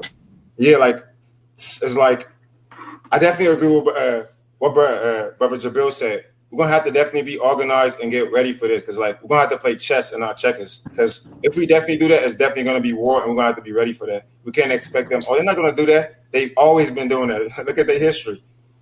Yeah, but this is I didn't like the way it kind of came off, because I don't like when someone comes up with an idea and then the response is kind of like the white man is Thanos. If you do that, it'll fail, right? So I don't want to. That's not what I'm saying. We could not pay, right? But I wanted it to be known that what she said has literally happened, like within a few decades. It just kind of happened. But my issue is more so than not paying. Number one is don't sign up for the loan to begin with. And then number two, we got a lot bigger issues than just loans right now. Right. You know? So let me respond to that. And we have to unpack this concept of not signing up for the loan. So we have to understand structural adjustment. We have to understand the IMF and the World Bank and what happens. This isn't a situation when they come to these heads of state, they don't have a choice. Either you sign up for the loan or we're going to kill your ass. Literally. Mm-hmm. That's literally what happens. Then pay the loan then. Shit. Oh, you know what I mean? Let's deal with everything. Here's the issue. The loans are structured, they're predatory in nature. They're structured to where you are unable to make the payments. They put sanctions. And then as a result of the loans and the structural adjustment programs, then what? They're able to come in and take over the industries and privatize them so that white folk in the West can make money off of it. So we have to understand, like, once again, this is multi-layered, multifaceted, and the devil is in the details. But the reason why I'm saying, making a point about warfare, because I was in the military, and many people talk that game, and they ain't never even been punched in the mouth before. Right. And so, for example, I was in two branches in the military, the U.S. Navy and the U.S. Army. Yes, I was in Uncle Sam's military. My homeboys clown me all the time, right? It'd be Labor Day, they'd send me a happy Veterans Day, brother, all that type of BS, right? But the point I'm making is when you go to officer candidate school, irrespective if you're in the Air Force, the Marines, the Navy, or the Army, they make your narrow behind, get in the ring and box. Because we need to see, if you're going to be leading people into warfare, we need to see how you respond when you get punched in the mouth. And boxing is a sport where you can't hide who and what you are. If you're a coward, if you're scary, everyone will be able to see it. So all I'm saying, from folk that be talking that good game about we're going to go to war, your ass ain't never even slap boxed before. Stop it. But that's ad hominem, ain't it, Lumumba? I'm sorry? I said, isn't that ad hominem? No, this is just to everyone watching. Right, no, I hear that. I hear that, but my thing, this is my thing, right? But okay, so if we're gonna go, because like I said, we got to be careful with the white man and Thanos type of logic. Like, no, we can't do that because the white man's gonna do this. You know what I mean? We got to be careful with that.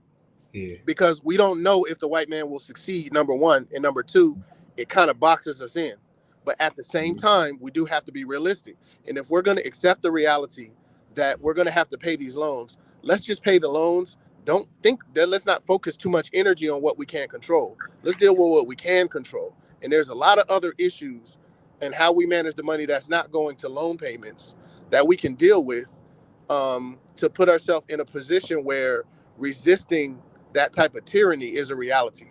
Let's prioritize. Let's not deal with, if we can't do nothing about it, let's not waste too much time talking about it. So real quick, as I stated before, the loans are structured like predatory loans where you are unable to make the payments. This is what the point I'm making. The second issue is I would agree with you. I don't believe that the white man is Thanos. If anyone knew, bitch, I'm Thanos in this motherfucker. You better ask somebody. I got a right jab like Zab Judah, right? Anyway, but I just think it's important that we understand that the loans are structured in a manner in which they are unable to pay, and it's set up for them to default so they can take over the industries in the nation. Brother Sharif asked, Lumumba, are you a commissioned officer? So I was a commissioned. I was not a commissioned officer. I was a non-commissioned officer. I went from private to sergeant in 21 months. I was a chemical operations specialist, chemical, biological, and nuclear weapons defense. However, I was going to go to officer candidate school, but then I decided to get out the military when I became politically mature. And that's when I started my journey into, of course, Pan-Africanism and Black radical thought. And just to add, I definitely agree. I don't want nobody to think that we're saying that the white man cannot be defeated or nothing. We're just trying to think logically and give you the reality so it can actually think to like operate like we're playing chess. Because like, for example, I study the World Economic Forum. I study geopolitics. I study like where the money is going and how and why is America powerful? Why is China rising up? You have to study all of these things to see why. You know what I mean? Like, we're not saying that the white man is standing us enough. We're just saying we have to be prepared. And like what Brother Jabril said, we're gonna have to organize. That's definitely one of the main things. Because if we're not organized, we're gonna just get slaughtered or recolonized again. I mean, do we really have an example of one of these structural? I'm assuming you guys are referring to the structural adjustment programs of IMF and World Bank, loan agreements and things like that. But do we really know all the way that they cannot pay these loans? Yes, Which countries? Can we get specific? Let me answer the question. So, and I hate to throw this up, but I have a master's degree in African studies, and in my master's program, this is one of the things that we learned about. So, a good example would be Ghana. Coming out of the 60s and 70s, Ghana was one of the fastest growing and largest economies in sub-Saharan Africa. Right. However, the West forced Ghana to take on structural adjustment loans from the IMF and World Bank, and to plunge Ghana into severe poverty. So, like I said before, these deals are being made oftentimes at gunpoint, at the threat, what we like to call gunboat diplomacy. If you don't do X, the consequence is going to be Y. Now, when you say they forced them, exactly how did they do that? And this is under they let them know, if you don't take this loan, we're going to kill your ass and replace you. I mean, but how do you know that? Like, where you get that from? As I stated before, examples. One example would be Patrice Lumumba. He said, either you do what we say you're going to do, or we're going to kill your ass. Another example would be Thomas Sankara. You're going to do X, or we're going to get you out of Dodge. Another example would be Kwame Nkrumah, where he published the book, Neocolonialism, the Last Stage of Imperialism. They say, get his ass out of there. Mm-hmm. Okay, but this is the part we can't leave this part out, though. We can't leave out the part when a lot of these people you're mentioning, there's a Cold War going on with the Soviet Union, and these people are aligning with the enemies of America. You kill your enemies, so we can't. Thomas Sankara did not align with the Soviet Union, nor did Kwame Nkrumah. Kwame Nkrumah, but okay, maybe he didn't align. Lumumba didn't either. But you're taking on these talking. Yeah, Lumumba points. Didn't either. Hold on, Lumumba didn't. Lumumba was Lumumba needed help because he had a war in the south of Congo. He went to America first, though. He went to America first to get help, and then America rejected him. Yeah. No, exactly. But the point is, when I'm at war with someone, you're either taking on the ideologies, you're espousing the talking points, you're aligning to where I'm not sure which way you're going to align or not align. Like you're in the middle of my war interest. Well, so just use an example. People get killed in war. In Ghana, the political philosophy under Kwame Nkrumah was what? We look neither east nor west, we look forward. And they still got him out of there because what? He was opposed to what? Western imperialism. Right. Hold on. Who was? You talking about Kwame Nkrumah? Yes. The political philosophy of Ghana. They actually had billboards all through the country that stated we look neither east nor west. We move forward. Yeah, and then a lot of this stuff that you guys are mentioning, I used to call myself a revolutionary. I don't call myself a revolutionary like that no more, because I'm just like, look, if you come out and do that, you got to be prepared to deal with the consequences of that, and we're not prepared for that, right? So you have to look at this. If you're going to just go out and go heads up with a force that's way bigger, way badder, way stronger than you at the moment, that's not the smartest thing to do, right? Yeah, so brother, we can learn from those lessons. Some of us aren't scared of the enemy, and we do call ourselves revolutionary in spite of. I mean, Lumumba wasn't scared. Where's he at now? Yeah, I want to jump in and make that doesn't. Yeah, go right ahead, brother Dwayne. Go right ahead. The thing is, we're kind of looking at it in hindsight because his men were overthrown by America. But the thing is, Lumumba actually really wanted to work with the United States. That's not only did he go to the United States first for assistance, but he was trying to make deals with American businessmen. So Lumumba didn't take the position that America was an enemy. Kwame Nkrumah was the same thing. Kwame Nkrumah was openly receiving financial aid from the United States. The United States was helping him build the Volta Dam project that he's engaged in. So when we talk about Nkrumah and Lumumba, these people didn't outwardly proclaim themselves to be revolutionaries who were fighting the United States. They fought for independence in their country, and they were trying to build their country thinking that they could align with the United States in this process. It wasn't until Nkrumah was overthrown by the United States that he realized that he took a more radical position, and that's when he started talking about class warfare in Africa. But at the time he was in power, he wasn't really a socialist revolutionary leader in that sense. And he was totally controlling his economy. He didn't have a free market structure to his government. I mean, Kwame Nkrumah? Yeah, but he didn't have a Marxist government either. It wasn't a working class controlled government in that sense. He became a more radical Marxist after he was overthrown, because at the time he was thinking he could build within the international structure. He could work with the United States. He could take loans from the World Bank and IMF. So when he was in power, he really wasn't very anti-imperialistic and anti-colonial as he was after he was overthrown. And Lumumba was the same way. Lumumba really was not very anti-imperialistic. He was trying to work. I mean, I mentioned Lumumba went to the United States to get help. He also went to the UN. He thought the United Nations could come in and help him. So when we're talking about Lumumba and Nkrumah, they didn't openly proclaim themselves to be enemies of the West. They really thought that they could actually build with these Western powers. And we know now from history that even if you take a position that's not outwardly threatening towards the Western powers, if the Western powers themselves feel threatened by the position that you're taking, they're going to overthrow you.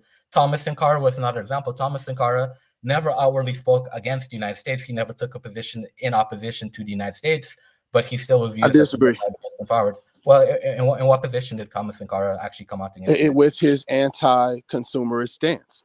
Like, I mean, I'm sure you've seen the video where he pulled somebody out and told them, "You're advertising Levi with this shirt. We're going to make our own shirts." But that's not anti-capitalism. Yeah, but how? So that's the thing. That's anti-capitalism. That's not anti-American. Americans perceive anti-capitalism as anti-America because America has the mentality that they're going to impose their viewpoints on everyone else. So what happens in Africa? A lot of leaders who aren't even anti-American, they're just trying to shift their society in the direction that they want. Right. And they're trying to build their own economy. That was another issue as well. That if you are wearing or importing goods and services from other countries, you're undermining our own economy. So that was the major issue as well, but it had nothing to do with being anti-American. No, it is anti. No, I understand you guys' points perfectly, but in the end of the day, you want to do business, but this is the Gambino family's territory. So I understand you want to sell your own little t-shirts, but around here we wear Levi. And until you can find a way to comfortably come out of that, you got to be very strategic about what you're doing. And I'm not speaking down on them in any way, because like I said, I look up to them. These are heroes to me. We learn from what they did, right? I'm learning from looking at what they did. And unfortunately, it didn't necessarily work out for them, right? Because that power dynamic is a little too lopsided to take steps that were too big of a step at one time, right? You don't want to bite off more than you could chew. This is just something that we have to be cognizant of. And fear has nothing really to do about it. Like, I'm not afraid to whatever. I'm not afraid of anything personally, right? But we got to be smart. What good are you, if you die for nothing, right? I'm just going to go against the United States just because, and then you're going to die. They're going to hire somebody else. And then at the end of the day, your death is going to really mean nothing. We can't go out like that. If we're organized, your death will mean something if we do have a mass organization. But I do agree with you, though. That's why I always bring in the realities of what's actually going on, that we have to play chess and not checkers. Because if we play checkers, we're just going to get ourselves killed.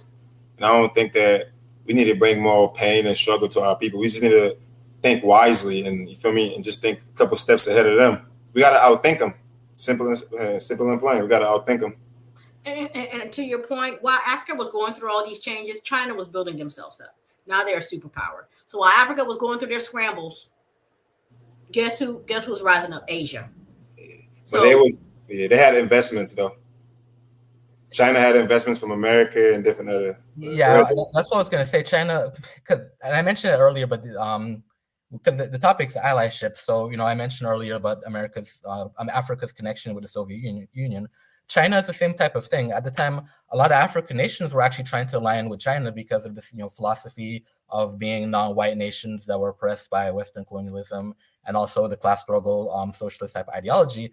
But then what happened was China started shifting its policies. China started aligning itself more with the United States, and we saw that in the famous moment when Nixon met with Mao Zedong in China. So China actually started backing American imperialistic policies in Africa. For example, Mao's government supported Mobutu's dictatorship in Zaire. So when we talk about China in relationship to Africa, I think it's important to understand that China benefited from the fact that it was able to align with American imperialism at the expense of African people. Thank you.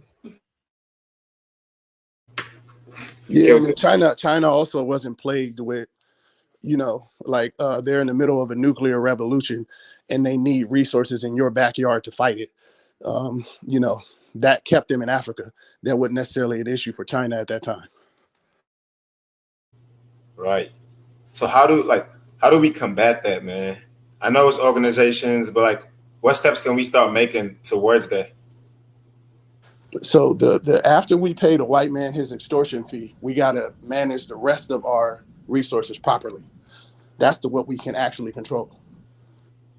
So we got to get rid of these leaders, because these leaders are the main ones that's misusing all of the money or all of the loans that we're getting. So it's like these leaders are a big problem too. But it's like sometimes I try not to go so hard on the leaders. It's because like Brother Bakari was saying earlier, most of them don't really have too much options. It's either you do this or you're dead. You know what I mean? So I don't agree with it, by the way, because like I pick death if it was me. I've been said that. Yeah. To sell out your nation for your life is cowardice. You took on a leadership position. You should be aware that there's a good chance you will die, especially if you're African. So you accept that responsibility or you don't. I'm going to ask this question, and I'm going to pose this to the panel. I agree with what everyone has said, but I'm going to ask this question. Has anyone on this panel ever has anyone on this panel ever looked down the barrel of a gun before? Yes, more than once. Anyone else? Yes, I was in a war. Yeah. Okay. Anyone else? Okay. And the reason why I'm making this claim is because I would agree, but until you're in that situation, you really don't know what you would actually do. Literally. Until you're in a situation where that barrel of the gun is pointed at you, or someone's telling you on that controlled line, listen, from DC, if you don't do X, we're gonna get your ass. Then I can say, okay, it's easy to say this in the comfort of home. That's all I'm saying. No, you're correct. No question about that. It is easy to say that, but if you understand your history, if you understand what they've done to your leaders in the past, and you want to do the same thing, you want to be a leader. Matter of fact, you want to organize your people, you should be very aware that there's a good likelihood you won't be on this earth for too much longer, right? You do the work in spite of that. Listen, man, I get what you're saying, and you're just gonna die. But like, if you I think that's cowardice. I believe that is. I believe truly that is cowardice. That is cowardice behavior.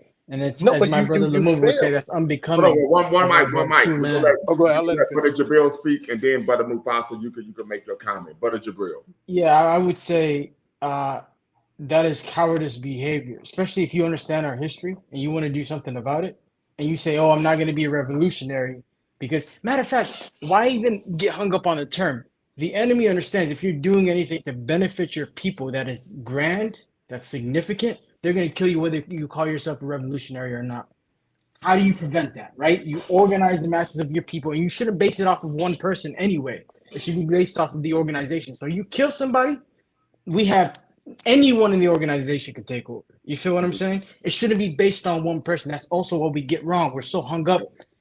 It's a European mentality, really. You get hung up on that one man. That's our leader. That's our savior. Right? Exactly. I don't see Europeans have great systems. I don't see them betting on one man. I see black people doing that. I see European systems. That's a good point there. Good point. That whole ideology that one man, one superhero is European, but more so it's based off of European. Let me finish. Let me finish. Let me finish, and then I'll allow you to provide a retort. That's what you see in the Western movie industry, if you will, right? That one superhero figure that is European in that nature. You see what I'm saying? So that whole I'm gonna save the whole platoon. I'm gonna save the whole country. One man, Rambo, right? That is European mentality or European fiction, if you will. You feel what I'm saying? I think we need to move past that. It should be the organization. It should be, this is the organization. This is what we believe in. All 10,000 of us believe in the same goals and objectives, and we carry that out. You kill the leader, or you kill the people who are, let's say, in front of the cameras, you got another line that will take over and do as good of a job, right? That's what we need to focus on. Now, brother Mufasa, I'm gonna allow you to provide a retort. I agree with that last part. The thing is though, I can't organize that if I'm. You're breaking up on us. So hopefully, okay, go ahead. You get killed immediately, and you could have spent the next 20 years building what you're trying to build. Yeah, brother, you broke up. We didn't catch most of that. If you don't mind repeating yourself. Yeah, we want to. Can you hear me now? Get your idea. Yeah, we can hear you. Okay, so now I'm saying I agree with the latter part of what he said, right? But if you take a leadership position and grandstand with all these ideas and put these things out here and you get killed immediately, you can't build that scenario that you're looking for, because you'll be immediately got rid of and done away with. And then they'll make sure they go in another direction because you wanted to have this bravado and this emotion and let people know you don't give a damn. And I'm a real revolutionary, right? Then you get your black self shot and you're useless as a dead corpse. You could have been building that on the low with your power over time, being more logical, right? Because revolution means, when I started to study actual revolutions, right? And I seen what they did with the shot in Iran. I seen what they did in Haiti. I was like, bro, we ain't doing that. We out here talking. People ain't being killed, and we're not in a position to even get into none of that, right? So we need to be dealing with what we actually can do. Let's use the term deleted rather than kill. Excuse me there. Yeah, so that's really where I'm going. You know what I mean? Because like I said, I agree with the point Lumumba's making earlier. But in the end of the day, we got plenty of people who are down to sacrifice themselves. We got people in gangs every day. We got black men that go to war every day. We got people who just over a scuffle or a little ego thing will throw their life away, right? So we can find men who are willing to sacrifice themselves. We still got heart out here. You know what I'm saying? It's just not directed in the proper place, right? And it's a lot harder to live for it than it is to just immediately die for it and then not make enough impact. So I could do more over 20 years, right, under the cover of whatever will give us time to regroup and build our position better. I can do more in 20 years of that than 1 year of fiery speeches, anti-Western, just running my mouth. It sounds good, a bunch of bravado. Then I draw all the attention. I end up getting killed, and then I can't even do what I could have done with a little more strategy over time. Both of you guys are right, by the way. I have to say, you can't organize the masses of African people quietly. That's not how that works. You're going to need to make noise. Matter of fact, let's just say you're quiet as a mouse. You don't think the CIA and the FBI know exactly what you're up to? It makes no difference. If we're going to get the masses of African people organized, we are going to make noise. There's no way around that. And if you're too cowardice to be a part of that, that's fine. Sit on the sidelines. You can do. There are other things you can do in the movement for sure, no question about it. But you just both agreeing because, like he's saying he's down to be a part of that, but he's just saying the masses of us don't have the same mentality, and you're saying that they can gain that mentality by us by organizing. Yes, political organization, just like the Panthers did. Yeah. Like he just pointing out. Going to make a point though. Oh, I would say I would say I agree with your statement, but the key is we. It can't just be coming from one place, right? If you politically educate your people, then everybody will have these ideologies. Then people can support you. When you try to do that from the top down, they'll cut the head off the snake. That's not a good plan.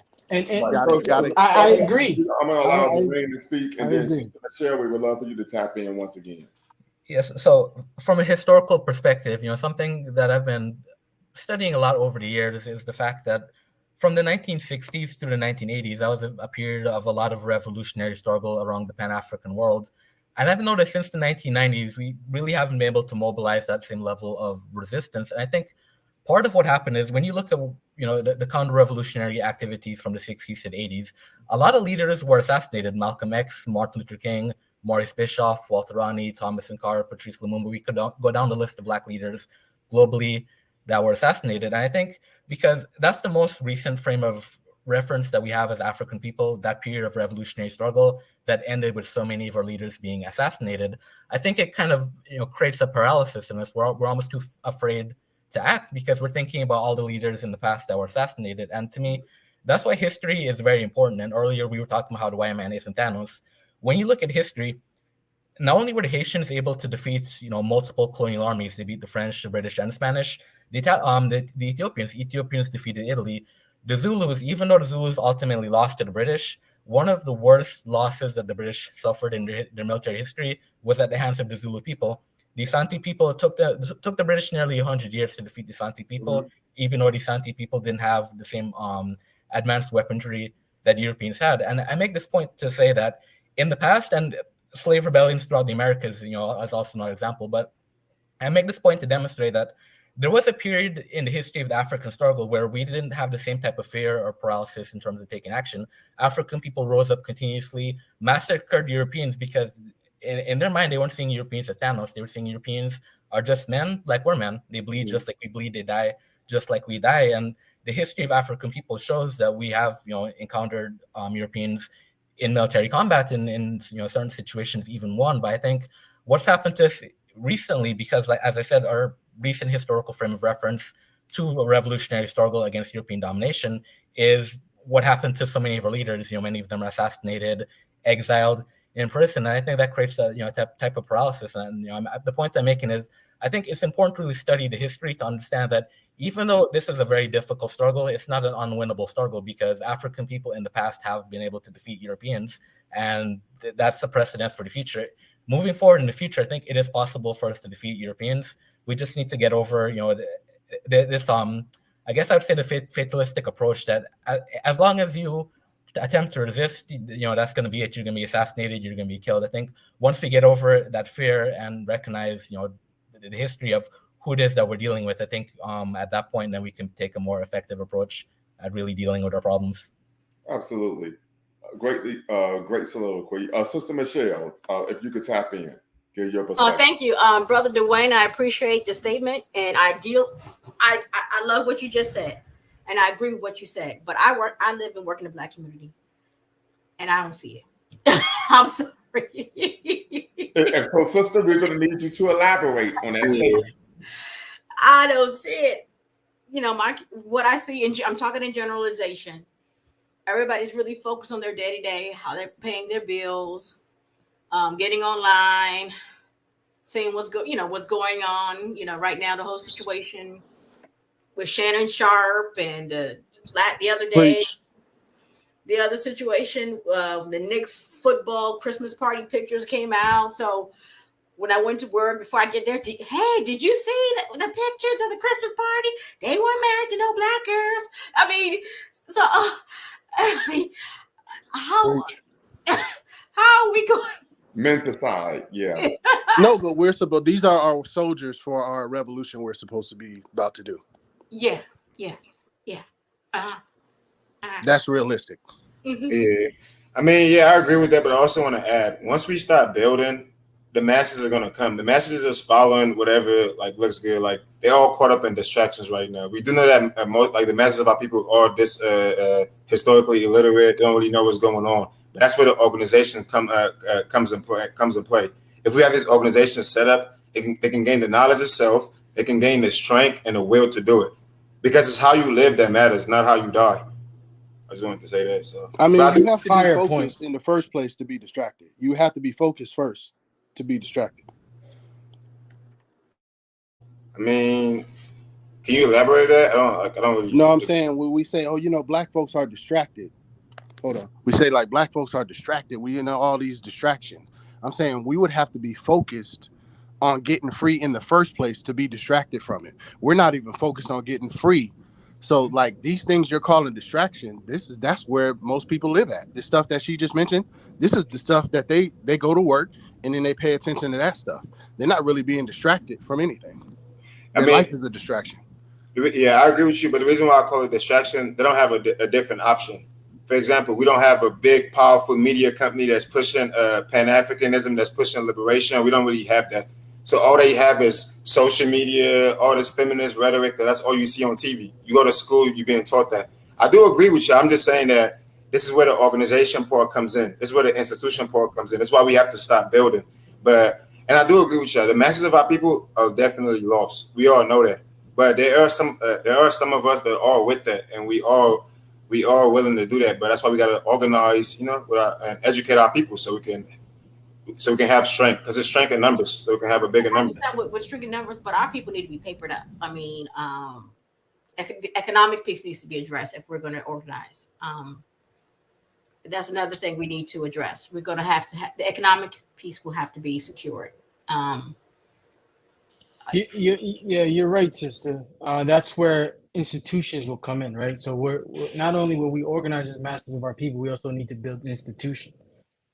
Our people need to see that not only is liberation or organizing for their best interest in getting liberation, but it's also economically viable and economically actually good for you to be a part of this, right? So you need both of that. And what I want to touch on as well, what the brother was saying, another thing that's missing, and the reason that all of us up here probably were unconscious at one point in time.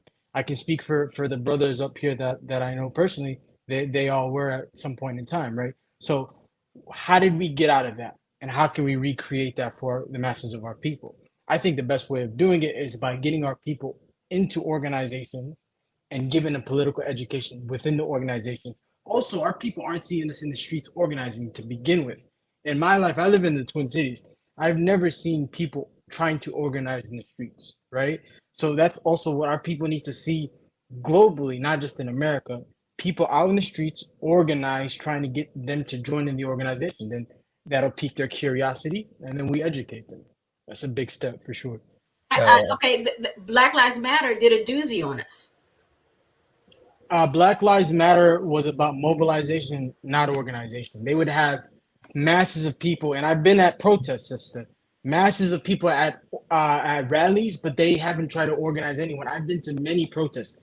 I've never seen someone trying to organize our people in those protests. So that's their whole goal isn't liberation to begin with. That organization's goal was to leech money, right? That is not LGBTQ. I mean, we know that. Oh, that also, yeah, that was the biggest part of it. And that was the thing. If I could interject, one of the things that we saw from Black Lives Matter, the organization, not the movement, was that their focus was on transgender LGBTQ issues, but their ability to segue into the Black conscious community, the Black community, that Black radical community, was by what? Was by using Black death as its political currency. And it's rather unfortunate, but I remember there were brothers and sisters telling me from the jump, like, hey, don't fool with them. We went to this rally, and they was like, well, this isn't a real Black organization unless you have someone who's transgender in the position of leadership. So they were pushing that from the get-go, and we saw what happened.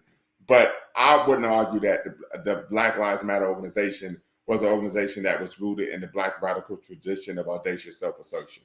Yeah, we understand that, but the people that I'm around don't understand all that. Trust me, they don't understand. All they know is that one day Patrice tried to get a bag. Right. So P-Funk 100 says, what does the organization look like? So I've been part of many grassroots organizations. I actually created a grassroots organization myself. It was a Pan-Africanist organization known as the Coalition of African Unity. And so what does organization look like? Well, one, you're funded by yourself. You fund yourself. Right. Number two, what is done for African people must be done by African people. Right. And then I would argue that number three, that you do not have any non-African members, and you do not have any members in the organization that are in relationships with non-African people. Preach. That's a big piece. Hold on. Let me finish. Number four, we had to focus on, we do not allow miscreants to be part of the organization. And I'm saying this, and I used to be a miscreant. As the brothers know on the panel, I spent almost 2 years of my life aggregate sitting in a county jail, right? I should have 8 felonies. I have 0, right? So that was number four. Why is this important? Because we know historically, whenever Black people were used as enemies against our people, typically they were engaged in some type of criminal activity. They put 20 years over their head, and then as a result, they said, okay, I will do your bidding. So it's of the utmost importance that we aren't engaged in political activity, so that we're not giving the enemy leverage to turn us against our own folks. And then number 5, we believed in 2 things. One, we believed in respecting our African history, heritage, and culture. And then, of course, we believe that if you are, yes, I should have 8 felonies. I have 0. Sister Ash said, no, not 8 felonies. Is that you must be someone committed to what? The African family unit. So if you were in a relationship, listen, male or female, you better be respecting each other. Right? We believed in being punctual. So if someone showed up late, you showed up 2 minutes late, you had 20 push-ups. Literally. We did not believe in playing with people's time. Everyone had to be employed, either for themselves or what? Working for some type of company. Why? Because it takes money to do this stuff. So, I mean, there was actual core tenets that we created, grassroots. Of course, I led it, but grassroots to say this is what we're going to be about. We're going to be disciplined. We're going to be responsible, and no one can use drugs. You could not use drugs. I don't even care if it was marijuana. You could not partake in using drugs of any kind. So I would. Do you feel like the Nation of Islam fits all of that?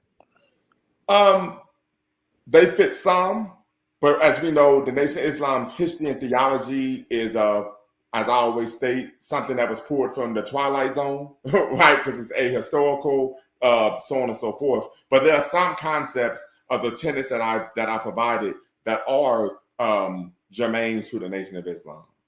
Well, and here's another aspect, and I'm so glad you asked that question. So this is something that we differed from with the Nation of Islam. Was the Nation of Islam, the brothers, they give their money every week, right? And then they get the captains of the mosque or the study group, they take the money, they give it to Farrakhan, and they say, hey, we believe he's going to do the right thing with it. In our organization, we believe in 100% financial transparency. Let me say that one more time. If you're going to have a real organization, there was 100%, keyword 100% financial transparency. 100%. The second issue was all financial decisions were made via a consensus. And the Nation of Islam was. And if you misuse any funds, your ass was out. Out. No excuses, no my bads. Get your shit and go. True accountability. We didn't play that shit. One time I showed up to a meeting 22 minutes late. I had my children with me. They were young at the time. They were hungry. I had to stop at Subway, get them something to eat. I showed up 22 minutes late. They said, well, Brother Lumumba, you said it's 10 push-ups for each minute that you're late. That's 220 push-ups. You're going to do them? You damn right I banged them out. 50 in the clip. Get big. You know, ain't no safety on this Glock. What's really good? So that's the type of discipline that it takes. No, I feel that. I want to touch on something that was said a bit earlier, about, being, taken off this planet by our enemies if we try to fight for our people. I think, like I mentioned earlier, you do it in spite of that. But also, I unite with what my hero, Dr. Khalid Abdul Muhammad, said. There's no getting out of this life. There's no getting out of this life alive, essentially. You're going to die at some point in time, right? Mm-hmm. So you're not getting out of this alive. And also, Kwame Ture, Malcolm X has also said, the secret to life is to have no fear. I try to live by that. It's not an easy thing, but I try to live by that every day, right? So we do it in spite of what our enemies would do to us. Yes. I mean, I agree with those things. You know what I mean? I agree with those things. I think, I hope that you're not mistaken. Well, you can take it how you want, but I'm not saying that people should be afraid or anything like that, right? You know what I mean? Fear is not, you can't be a man and be scared. You know what I mean? If you're in fear, then that makes you a coward. You know what I mean? You can have some fear, but you have to always be able to act whether you have fear or not, right? Some level of fear is natural. Yeah, that's known as valor. The ability to be courageous, even in the face of fear or overwhelming odds. That's something I got from Uncle Sam's military, but that's what is known as valor. Yeah, exactly. So you gotta have an aspect of that. And I used to talk just like that. Like everything you saying, I used to talk the same way. And I used to be gung-ho. Like when I was in my 20s, bro, if it was some reason that we could have, I don't want to use certain phrases or whatever, you know what I mean? And flag the thing. But I wanted to do all that. And I still do to an extent. It's just when I looked over time and kind of studied and came to some realizations, I realized like you got examples of people that popped off and did things, and they just get talked about for a week and it kind of just goes away because if this thing is deeper than just courage and heart. Courage and heart ain't good enough. And when I came to that reality, I turned down all the importance I had on being gung ho and all of that. I realized that you could be gung ho and you'll just die, right? So we have to realize that it's deeper than that. That's Let the me ask point. you a question. Let me ask you a question. I know Yeah, you're a father. You have a daughter, right? yeah, I do. Or that only just one child, brother? Yeah, just one. Let me ask you a question. And I've thought about I'm not a father. I'm not blessed to have been a father yet. Unfortunately, I'll be one. Do you think your opinion on that changed after you had your daughter? No, my daughter is the reason I'm conscious. It Okay. was it all started with my daughter. So all of that stuff early on, like when I used to date women, I would tell them like I remember it was a chick actually we met in an organization. So she was politically down or whatever, and I used to set the expectation that if something goes down, I'll die for this struggle. So you got to be willing to take care of everything, do everything, and understand that we have a higher purpose. Like this is stuff I'm telling to a woman that I'm thinking about seriously dating. You know what I mean? Because she's politically in it, I'm in it. That was my entire mentality. You get what I'm saying? But I realized it's more to it than that. It's more to it than that. And you gotta keep that in your back pocket. Don't get me wrong. You always got to be ready to die, right? Both of you guys are right. I don't even know why you guys So we're keep not going. disagreeing. We're not Yeah, y'all disagreeing. both saying the same thing. It's just No, like we're just uniting on this. He was just replying to what Yeah, I I was just wanted to the jump in and points I make was making. a We're not point in that disagreeing. though, because some time ago, one of the activists I work with from Togo, Sister Frida Nombrema, she was on a Twitter space, and she was talking, about the same type of topic. She was, pointing out that there've been multiple attempts on her life and death threats, and that didn't bother her because she's willing to die for the cause.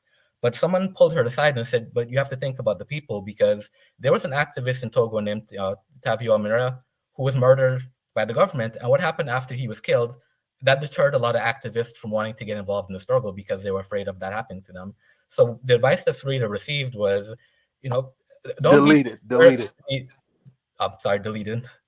So the advice she received is don't be so eager to be a martyr, because you might not have any fears about that, but think about the people. What kind of impact is that going to have on the people? Is that going to discourage activism in the future? So, I think it's important that we don't live based on those fears, but also don't be too eager to be a martyr, because that's not very helpful for the people. You're not going to be able to help the people if you're not here. But more importantly, don't create a situation where your circumstances is then used to discourage activists from also engaging in future activism. So I think we need to be aware of that as well. That don't be so eager to be a martyr, because that can be counterproductive to the struggle as I well. unite with that. That's Let me point, can I read this real quick? It's actually I happen to be reading the secret relationship between blacks and the small hats. I don't want to say the other word, right? Volume 2. And in the opening part of the book, I know I got anti-religious people here, but it's a quote from the Prophet Muhammad, sallallahu alaihi wasallam. And I'm not a Muslim, but for the record, it says, "The ink of a scholar is more precious than the blood of a martyr. The ink of the scholar is more precious than the blood of the martyr." So sometimes you got to think about that. Yeah, and we can't all be scholars. we'll be in perpetual. No, we won't exist for too much longer. We need both the scholars yeah, and the revolutionaries out in the streets doing we the need work. martyrs too. Martyrdom is For sure, we important need too. both. Yeah. And yeah, and even martyr. I don't even like that term, right? But I unite with what you're saying, brother. Agreed. I mean, I feel like Thomas Sankara is a martyr to me. Lumumba is a martyr. And I definitely gained something from what they did and their sacrifice. But we can't keep doing the same thing again and again. At this point, we got to learn from that. And then if we become a martyr for something that we can build on and something different, something that we can gain from. I think the brothers you just named did that though. The only difference was the masses did not follow behind them, because Kwame Nkrumah had a big following. Same thing as Thomas Sankara. They all had organizations and a big following. The only problem is the masses got scared after they got murdered. You know what I mean? We didn't have and then that was a good point that Brother Jabril was making earlier too. The problem is we can't keep having like this little top figure or just like one male leadership. I feel like the organization has to be so strong to where they can't even tell who the leader is. Everybody's equipped with the information. Everybody knows what's going on. That's how it should be. To where, so if he, right. That's an African principle, though. And what's so deep about that? There were some African kingdoms where people didn't even really know what the king looked like because the king only appeared in public once or twice a day. Mansa Musa, for example, a lot of us know about Mansa Musa. Mansa Musa never spoke in public. So we do have an African tradition of people in leadership positions being more or less invisible, where the masses don't know what they sound like, don't necessarily know what they look like. And I always use that as an example to point out that real power doesn't necessarily mean that you have to be out and front and visible. We, as I said, in our African tradition, we do have leaders that in the past that weren't necessarily visible like that, but were still leaders that held real power. I also want to make another point because I saw a comment earlier about how we're using the enemy's technology and the platform to discuss our plans, and that goes back to the point I was making before of sometimes I think we make white people bigger and more powerful than they actually are because they do the same thing. Turn on Fox News, turn on MSNBC, CNN, whatever platform, you'll see the enemy openly discussing their plans. So it's not like Black people are the only ones out here publicly discussing these things. Our enemies do the same thing as well, and that's where strategic thinking comes in place because we do need to study the enemy. So take a lot of time studying those platforms. And I know for me, I get my news from a bunch of different platforms. So I watch so-called liberal left-wing media. I watch Fox News. I try to gather as much information as possible because just as we're having this discussion in public, the enemy also puts those discussions out in public, puts those plans out in public, and we need to study and really engage in what the enemy is putting out to be able to effectively build the type of organizations that we're talking about. Right. America has a whole website called World Economic Forum 2030 Agenda, to where they're telling you that you're going to own nothing and be the happiest. Yeah, so, and they put it out there, and I was. I don't think that's an American institution, though. But I was joking about this. That powerless people engage in conspiracy theories because the reality is most of what the American government does is open and out in the public because they know we can't do anything about it anyways. That's why the U.S. summit, that was very public because they know we can openly make deals and engage with these neo-colonial leaders because the African masses are oppressed. They can't do anything about it anyways. Black Americans can't do anything about it anyways. So, the reality is our enemies do put a lot of what they're doing out there. They do put their plans out there because they know that in our current position of powerlessness, we can't do anything about it anyways. So they could put the plans out there. I mean, brother, I love that point so much because it's so true. Like when I get with these conspiracy people, I'm like, do you realize you could literally go to your community college, take some government courses, history, like you could come up with worse stuff that you could substantiate with scholarly books than what you're doing in these conspiracies. There's no need for them. No need for them. This stuff is out here totally open. And this goes back to the priority point that I was making earlier. They put things out. And it's not necessarily that we're powerless to do anything. It's like we don't even want to do anything. Fuck them dirty monkey niggers, man. We want to listen to those fucking niggers. Fuck. It's like we don't even want to do anything about them. You know what I mean? That's more the issue than anything, because we're so caught up in other things. Our priorities ain't in place. If I may add to that situation, Brother Lumba, you being trolled. This is an example of the concern of other people are watching our discussions. That was very disgusting. I found that very disturbing because what happens if I had a young man or a young woman watching this, learning and wanting to get engaged, and they put that disturbing feature there. I think we gotta have. I think what we need to do is when people are in the background, you can have them open up their cam first and show who they are. And then I did, and the person was a black dude with a Caesar. I did. That's what I did. I waited till the person turned their camera on, and it was a black dude with a Caesar. And take a screenshot and take a screenshot and then share it. That's what you should do. Hold them accountable for what they do.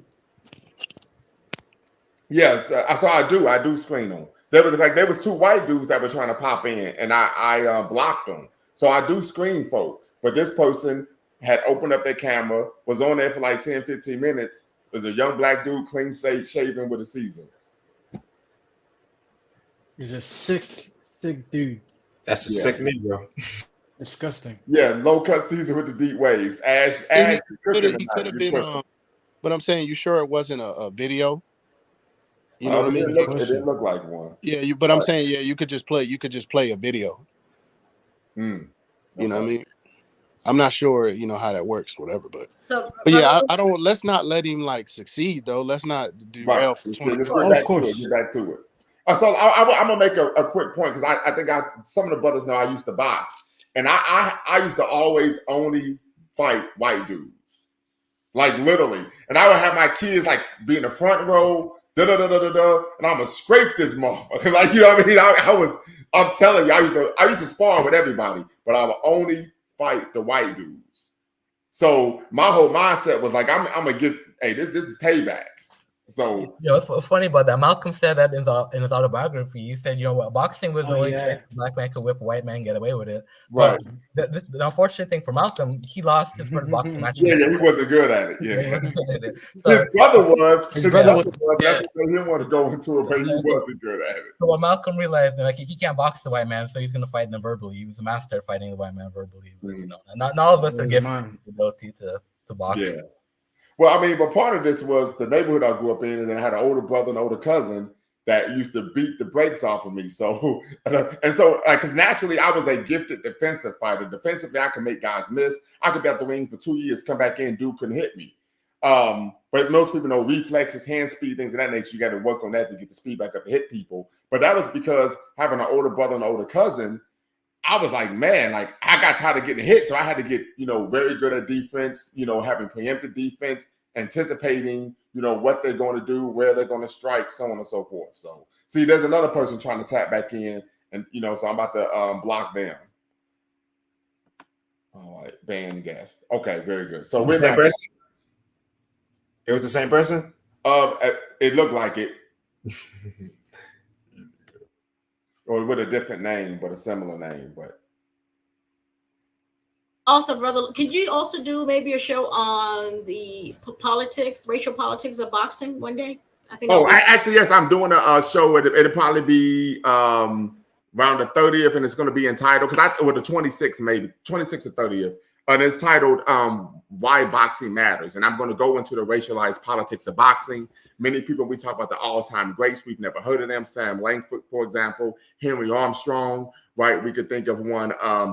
What's the boxer from Cincinnati who's considered the greatest light heavyweight ever? Ezra Charles, but he never was able to fight for the title, right? So we're going to definitely do a show on the why boxing matters, right? And we know that oftentimes black people live vicariously through sports figures. I know when Serena Williams and Venus Williams was at the All English Club at Wimbledon, and I was up Saturday morning watching them saying, "That's right, let's go, let's go, let's go." And we definitely know that almost 100 years ago, when Jack Johnson was throwing those punches, many in that black community believed that he was landing those punches for the black community. I can recall my grandfather, who of course has transitioned to the realm of the ancestors, sharing with me that when he was a little boy, they would listen to Joe Lewis's fights on the radio. Yeah, what's so deep about that? Joe Louis had a fight where he beat an Italian, and the perception was that was revenge for when Italy invaded Ethiopia. So, it was a very real thing that we live vicariously. And it's not just Black Americans as well. Being from the Caribbean, the West Indies cricket team was, viewed very prominently, especially whenever the West Indies cricket team beat England, because that was defeating the colonial master, and obviously, Pele and what he means to of soccer, yes, absolutely. Yeah, so that's very real for African people, because there's so few opportunities provided for us, particularly in fields where we can actually go in and beat the colonial master. That sports was one of the few avenues where African people were free to beat the colonial master. So even though it's sport and entertainment for African people, it was a vicarious defeat of the colonial powers, and it was a vicarious vindication of the race. Absolutely. And we also will talk about the fact that sports was used oftentimes to quell rebellions and insurrections on plantations, enslaved society. Brother Ghost states Jack Johnson dated outside his race. Yes, he did. I would argue that Jack Johnson was the first OJ. Jack Johnson's mindset was, I'm not black, I'm JJ, right? But a part of it was he did it to really, stick his middle finger up at white folk and say, yeah, I'm smashing your B and ain't nothing you could do about it. So he's still wrong for that, though.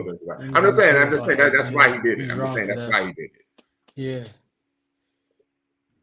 Yeah, I think it all goes back to us like gaining, well, not knowledge itself. I know you hate that word, but us gaining African-centered consciousness. It all goes back to that. Like even in Africa right now, if you really pay attention, we don't really have no African government. We have African people that are in power, that are in position, that are running government, but they're running the government like Europeans.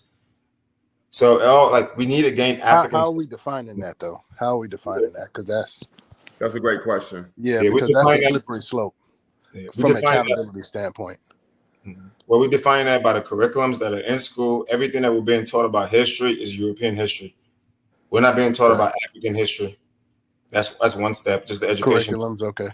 Yeah, and then how the government is run. They're trying to run their government just the same way how Europe is running their government instead of doing what is best for Africa. That's why we have to be African-centered. It's like European is like the Europeans, they're Eurocentric-centered.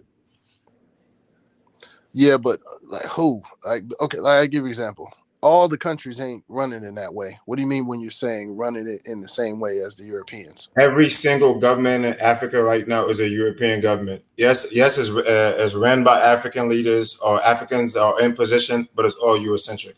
Every curriculums in Africa right now is Eurocentric. All the schools they teach.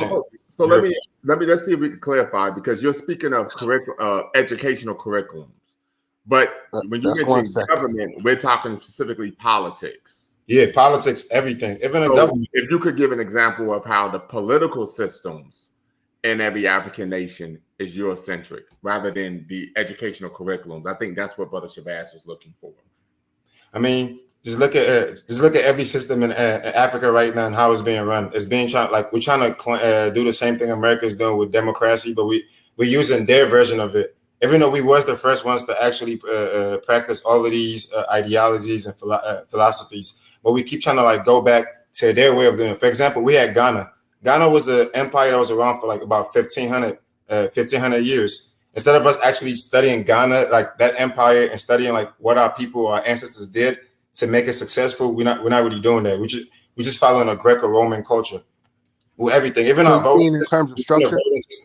You said what? You mean in terms of structure? Is that what you're saying? Our structures, our education, our I could give a very specific example, and this goes back to what I was saying about Togo and the struggle there. That one of the things that the government has been doing to oppress activists in the country is they'll take them, imprison them, and torture them. And the soldiers in Togo are actually very open about the fact that all the torture techniques that they're using as activists were things that they learned from France. So that's a very serious example of how even the human rights abuses that we see in many African countries, those systematic abuses of human rights are a carryover from what Africans learned to do from the colonial power. So not only are we dealing with a situation where the political structure is a colonial structure, the educational structure is a colonial structure, but even the way the government and power relates to ordinary people is a holdover from the colonial structure. So during the colonial period, the military or the armed forces were a very oppressive institution that was there to put down rebellions, to keep African people oppressed. So on the continent today, we still find the same type of situation where if ever the African masses get out of line or become too vocal or critical of the government uses the same colonial tactics to suppress the masses. So there's layers to it, and all those layers are the holdovers from the colonial system. Yeah, but in your example, right? Just because you learned it from someone, I could learn how to operate a firearm. If I choose to use that firearm, that's me doing it. Or is there a directive from France saying, "Hey, torture these people"? So the dictatorship, the Ayedeme Nsingbe, the first dictator, the father of the current dictator, he actually served in the French military. He fought, for the French in Vietnam and Algeria. So what happened was when Sylvanus Olympio, the first president of Togo, wanted to move towards the independent currency because, like many former French colonies, Togo has the CFA franc as the currency. He wanted an independent currency. So France organized the coup and they used Ayedema to overthrow Olympio. And as I said, Ayedema was someone who actually directly served France. And that was very common in Africa. A lot of the African dictators that were put in positions of power were people who had actually served in the colonial military. Idi Amin was an example. He fought the Mau Mau for the British in Kenya. So Idi Amin, served the colonial army. Bokassa in Central African Republic, he's also served in the colonial army. So a lot of these African leaders are put in positions of power. The reason why they were put there is because they had already demonstrated their loyalty to the colonial power. So in Togo's situation, that man who was the father of the current president of Togo was someone who actually directly served in the French army, and that's why he was put in that position. Yeah, but this is the thing, though. Oh, go ahead, bro. No, you can go ahead. I was just saying the same thing happened in Congo. After Patrick's, Lumumba was gone, then yeah. And Mobutu also served in the army as well.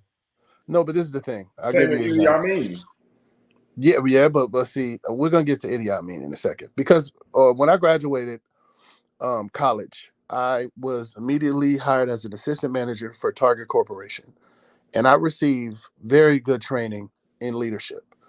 Some of the same skills that I picked up in leadership and retail management, I used more recently in my life, to manage my own retail cannabis business, right? Just because I learned it from them didn't mean Target had anything to do with my future endeavors in business. And I was still culpable for what I was doing.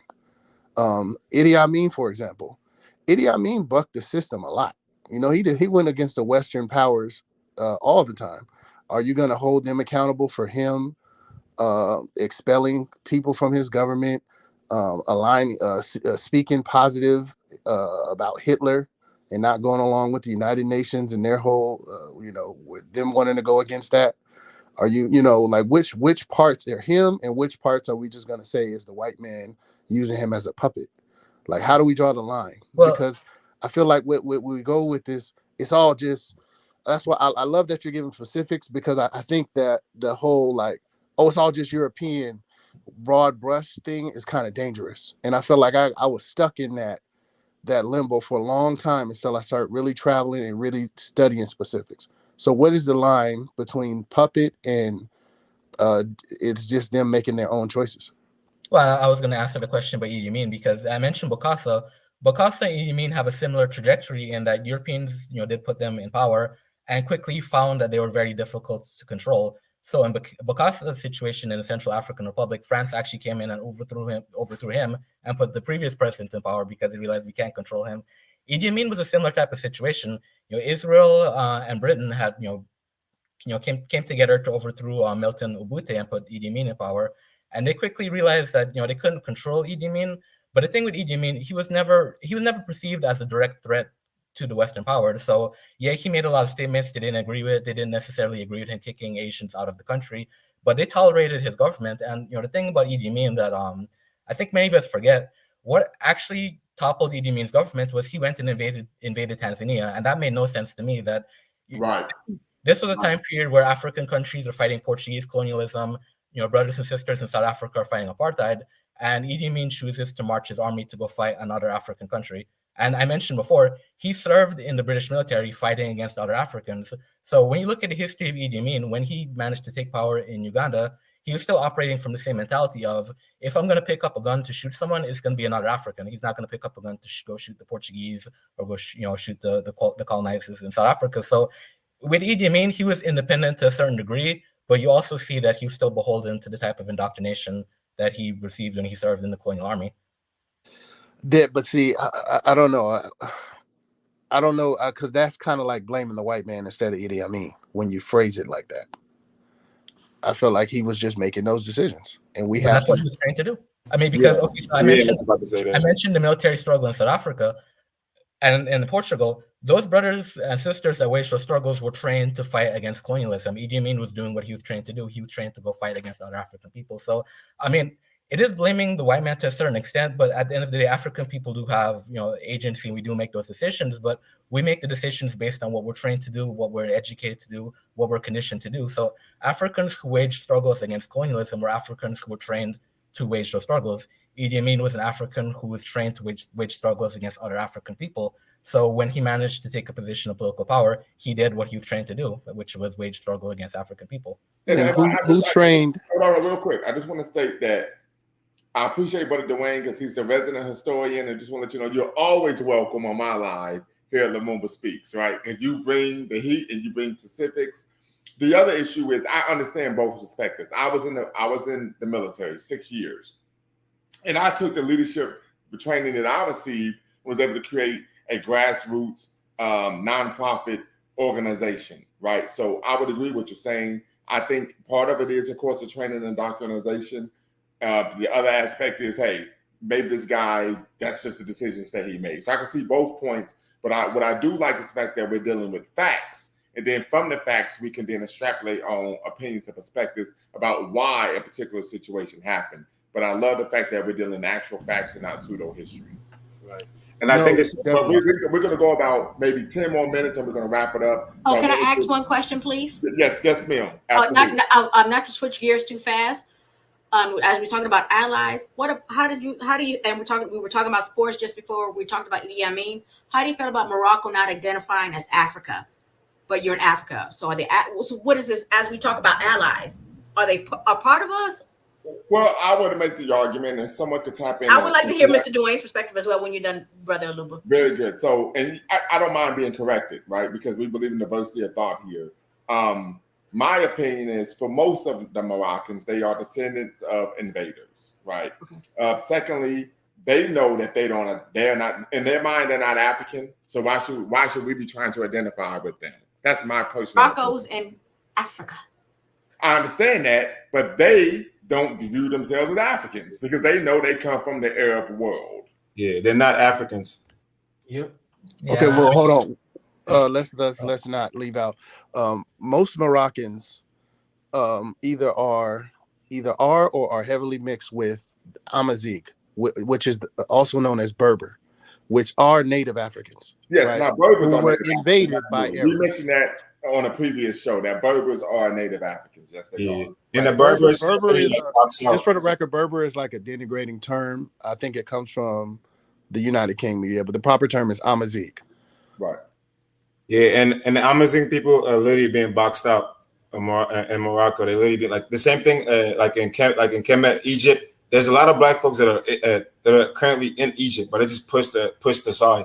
So it's the same thing going on everywhere. Well, it's the same thing with the Amazigh people because I mean that's not a racial determination. So you do have pale skinned ones that kind of look like Arabs, and you do have black Amazigh people, and the black Amazigh are oppressed. But the thing with Morocco. I had an experience last year where I met a man from Algeria, and it was very apparent talking to him that in his head he's thinking North Africans are a different race, different culture than sub-Saharan Africans. So even though Morocco is located in Africa, a lot of the people there don't think of themselves as Africans because, as Brother Lumumba said, a lot of them are descendants of invaders. And this probably could be in our topic, but the history of North Africa is very complex in terms of the amount of the different cultures and groups and people that came in as invaders. Because we think of Arabs. Arabs are really the last set of people to come in and invade North Africa. For thousands of years before the Arabs got there had been constant invasions. And when we were having a discussion earlier, I was telling the brothers about at one point in Egypt's history, they were actually trying to build a wall to keep the invaders out, to keep the Asiatic invaders out. And a lot of people don't even know about it, but that problem was so bad that Egypt was actually trying to build a wall to keep them out. So even before the Arabs got there. So we have to keep that in mind as well, that a lot of the people in North Africa, even though they're culturally Arab, they actually are descendants of invaders that came even before the Arabs did. So politically, politics purpose, where's Morocco in this game? I mean, I'm looking like, because I'm going to vote for Morocco because they're in Africa. And then the guy comes and says, well, I'm Arab in so many words. Yeah. Like, okay. That was a funny situation. A lot of Africans were kind of in that dilemma where do you root for Morocco because it's the last African country left in the World Cup, but also it's a country filled with people who don't necessarily see themselves as Africans and have a lot of racist views towards African people. So I hear what you're saying because I know Africans were dealing with that dilemma as well. Do we root for Morocco? Do we not root for Morocco? And then there was also the fact that when they were playing France had more Black African people on the team than Morocco did. I was supporting France, by the way. Unfortunately, right? Yeah. I mean, so final thoughts. In these situations, who's our allies in the sports political world? Oh, and the World Cup actually displays why we don't really have allies because that sport, soccer in America, football everywhere else, is very big in Europe. very big in South America. And a comment that a lot of the black players will make when they play in South America, when they play in Europe, they deal with a lot of racism from the fans. Like a lot of African players will say when they play in Europe, they get called monkey and all kinds of names. So they're throwing bananas at them, all types of so I mean, but it don't help them. They still get a Becky. What's that? They still date Becky's. Oh, I mean, yeah, they're still traders. Yeah. It's the ignorance. It's the ignorance. But I mean, that's the reality of that sport. That sport displays perfectly how global anti-blackness is. Mm-hmm. I mean, the coach said that they're doing it for Africa. Now, one of the players had mentioned that this is for Arabs everywhere, something like that. Yeah, a player did. Yeah, that's not true. One of the players clearly made the distinction that this is for the Arab world. I forgot the player's name. He cleaned it up later, though. But he cleaned it up for a reason. It goes to see how they really feel. And plus, the thing is, all these terms was created to exclude North Africa out of Africa. That's why they're saying sub-Saharan Africans, the Bantu people. All of these are political terms. So they're trying to separate North Africa from Africa. They're trying to. I mean, it's kind of separated in a sense, ain't it? Like Morocco, I can't remember the name of the organization. It's like the MEAU, something, I think. Yeah. The MEAU. And did you know that Morocco actually tried to be they tried to become a part of the European Union and got denied? Like this is like in the 90s. No, but they're a part of there's a union of Arab nations. Morocco, Algeria, Egypt, Saudi Arabia. There's a union of Arab nations, and Morocco is in it. I think it's the MEAU. I just can't think of exactly what it is right now, but they're clear that they're in that Arabic union. Right. They're clear about that. Mm-hmm. Right. Sub-Saharan Africa ain't invited into that party. Egypt officially is known as an Arab Republic. Yeah, exactly. And that's the name of the because we just remember we were doing our Saturday school, so we're in the E, so we just passed Egypt, and I think Arab Republic is literally in the name. Yeah, the official name. Yeah, that's the official name of the country. So, final thoughts about the topic for today before we close out. Should African people engage in allyship? So you could give a yes or a no and then elaborate why just before we close out. Okay, so Sister Michelle, you said no. That was about a demonstrative no. I see you got that black girl rock with you right now. Tell us why you say no before we close out. Like our great ancestor says, we have no friends. Mm-hmm. The World Cup was a prime example on display. We have no friends. Mm-hmm. They couldn't even acknowledge Africa as being part of the World Cup. And that hurt my feelings. Okay. And then also, Trevor Noah even recognized the World Cup a few years ago, said Africa won the World Cup. So therefore, on that note, until we decide that we want things on our own, we're always going to have these issues. We have no friends. Okay. And we hope next time you're able to cam up when you tap in. Oh, yeah, I have my bonnet on. I have my bonnet on. Yeah. We don't want the bonnet crew. We don't want the bonnet crew. Well, but let's ask. Yeah. Okay. Oh, absolutely. Yes, we should have allies. If you're going to be a wise leader, you're going to need allies. And the past is the past. The now is the now. Only thing that really matters is the right now. And then how your interests align with people. You shouldn't be sentimental and thinking that people are your friends or anything like that. Because I agree, we don't have any friends, but we do need allies. You do have to be strategic on who you're dealing with. If I can align with some Arabs temporarily, I'll do that. Right. That doesn't mean I'm going to accept them as brothers if our interests don't align properly, if our identities don't align properly. But I'm willing to ally. Listen, earlier when we mentioned that the United States is investing $300 billion into the continent. And I said, if I can get on that train and provide some services and put myself in the middle of some of those investments, I will do that. Right. Even though I don't necessarily want to see the United States of America investing in Africa and then putting their hooks into the continent. I need to be in the middle of that as an American that's paying taxes to this government, and just being there to have eyes on it and to get some of those resources. So, like, regardless of how we feel, you still have to be realistic about the situation on ground. So you always need allies, Okay. So yeah, we should be open to that. Brother Jabril.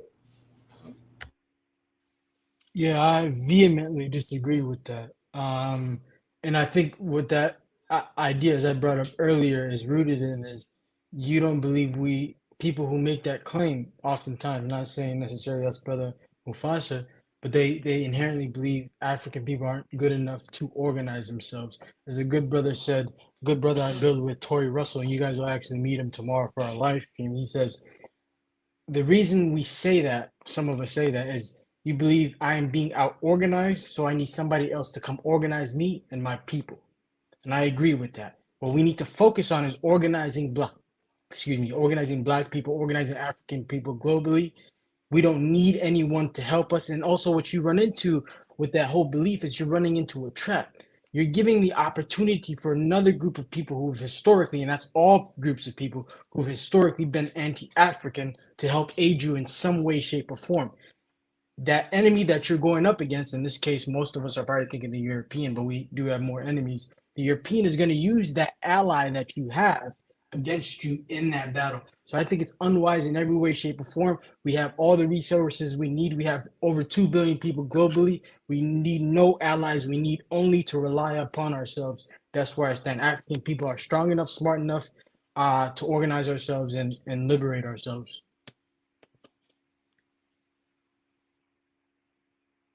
Brother Dwayne.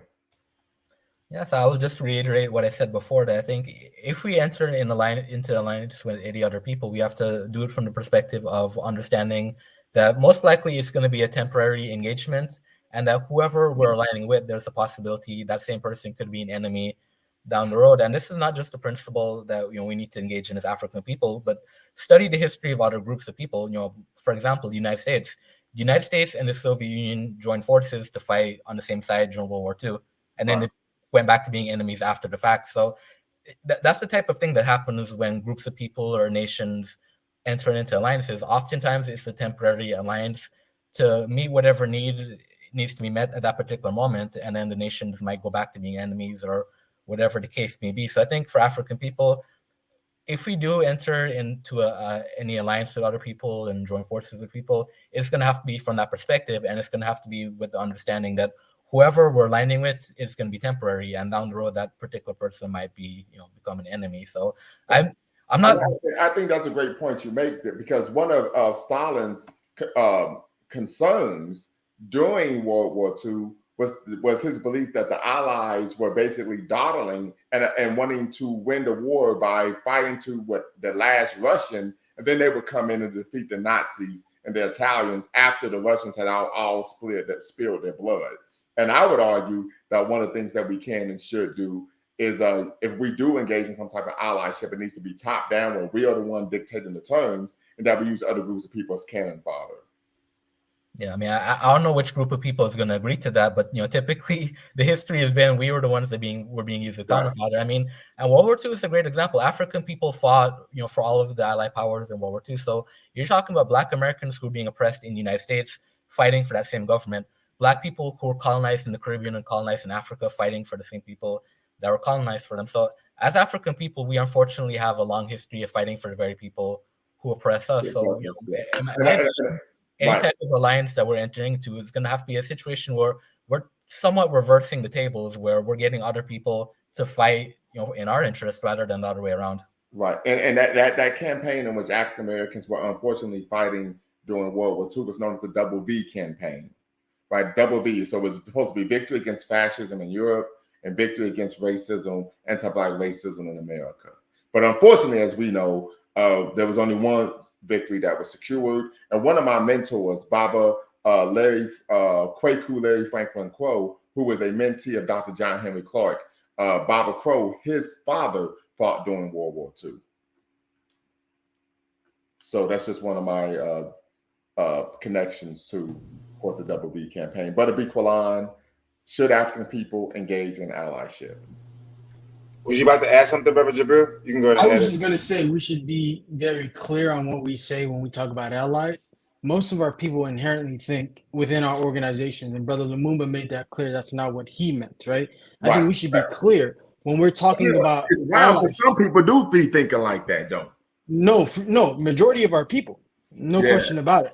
So we need to be clear when we're talking about allies. We're talking about when we're organized already, right? And depending on when me and brother Big Line have gone back and forth, he was referring to when we had nation states, right? And we were talking about trading things along the lines of that. That's a completely different dynamic than us right now needing allies. We don't need allies now, and I think these brothers would unite on that.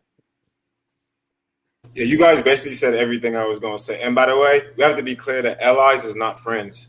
Right. You know what I mean? But that's the thing. What people think they are. Yeah. So allies is not friends, but I definitely want to do one of these. You know what I mean? But I definitely agree with Brother Jabril. I feel like we're not really in the position right now to actually have leverage in any type of ally or partnership that we're trying to do.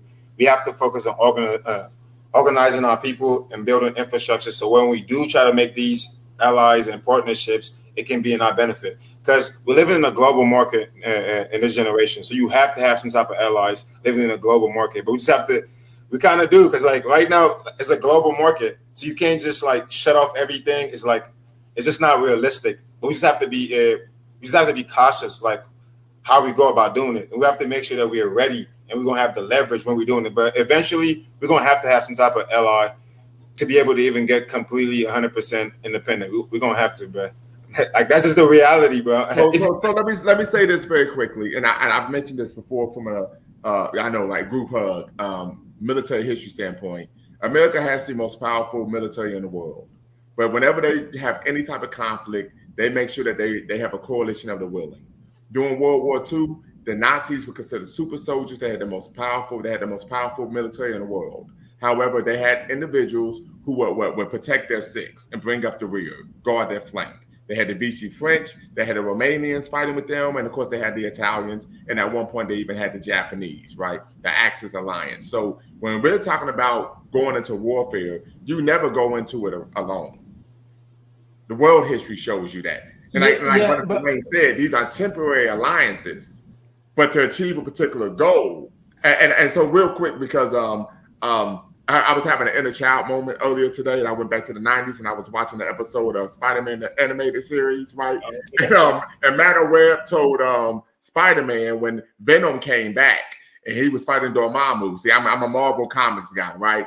And Iron Man teamed up with him. Madam Web said, keep your enemies close, keep your friends close, but your enemies closer. And what did Spider-Man have to do to defeat Dormammu? He had to team up with Eddie Brock with Venom, quick, fast, in a hurry to defeat Dormammu, and they went back to beefing afterwards. Yeah, I hear that. I would say that's a false equivalency because I'm not talking about one nation going against.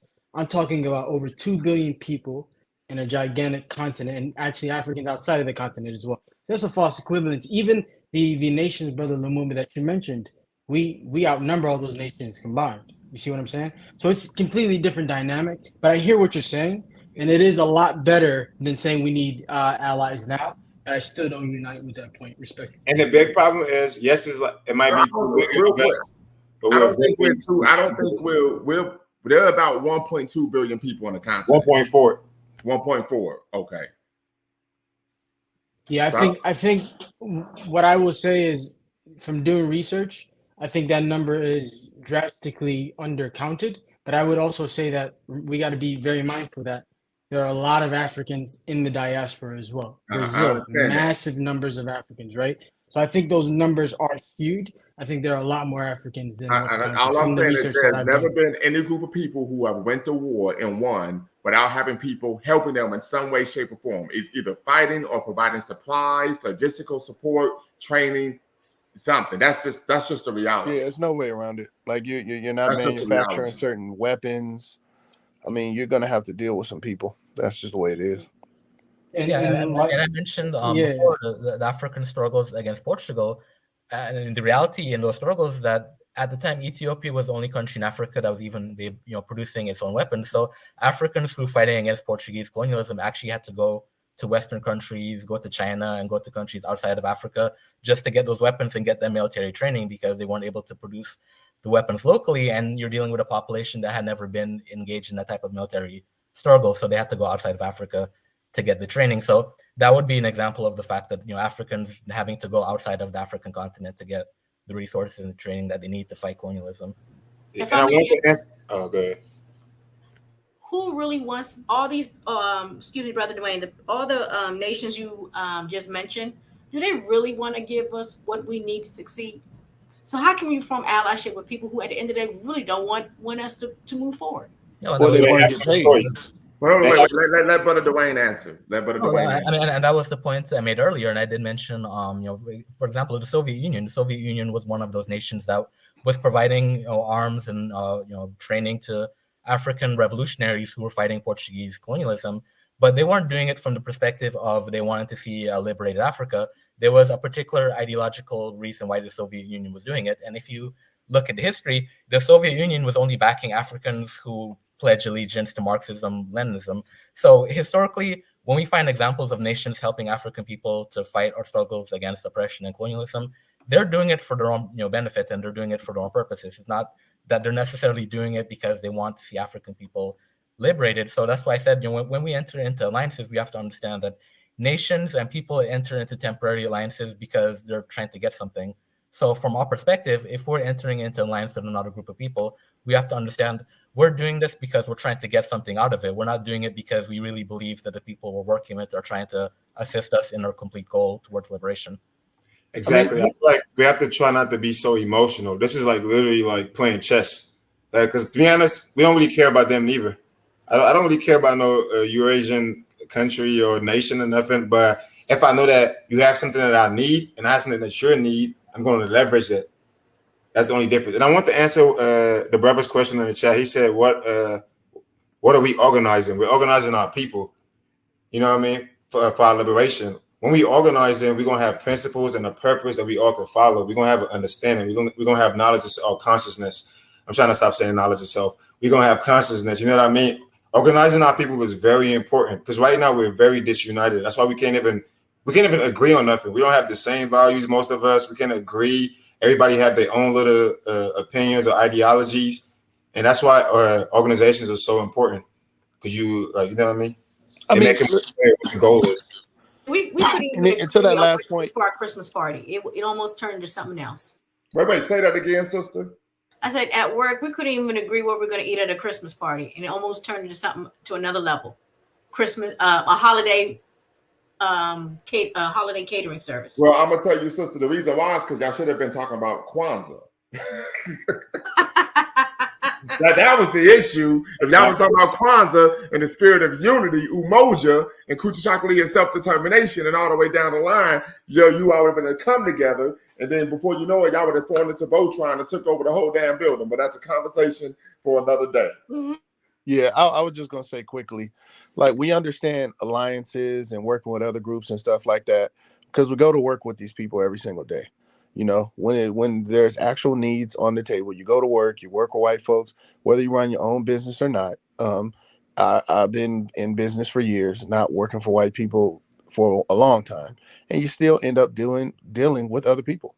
Like I just filmed for some doctors, Middle Eastern doctors, a couple days ago. Filmed for them. They helped me with some. Let me see what they gave me. They passed me to other people, helped me out, put some money in my pocket, and I'm going to put those resources to use, for my politics and my personal family business. So you can work these alliances to your favor, and we see that when you go to work. It's no different. That's a great point. I was going to bring that up because I had a job interview this past week to be a professor teaching African American history, and of course I went in there. And the weapon I used was, guess what? Charm. I turned that shit on, and guess what happened? I got the position, right?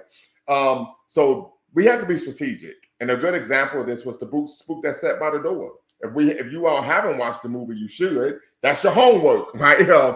Spook That Sat by the Door. The brother joined the CIA. He went in there.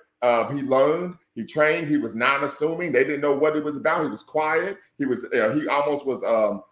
obsequious to white power. He acted like he was Uncle Tom, but the whole time he had a plan, right? And so, as I said it before, I know for my own benefit from being in the military, hey, you can learn a lot from being in there, being unassuming. You come out of that thing, and you'll be better than Rambo. Like I said before, Rambo was a you know what. So, yeah, no doubt. So, appreciate you all for tapping in. Make sure you hit the subscribe, as well as the like button, notification bell. Until next time, y'all know what to do. Always bet on black. Peace. Good night. Peace.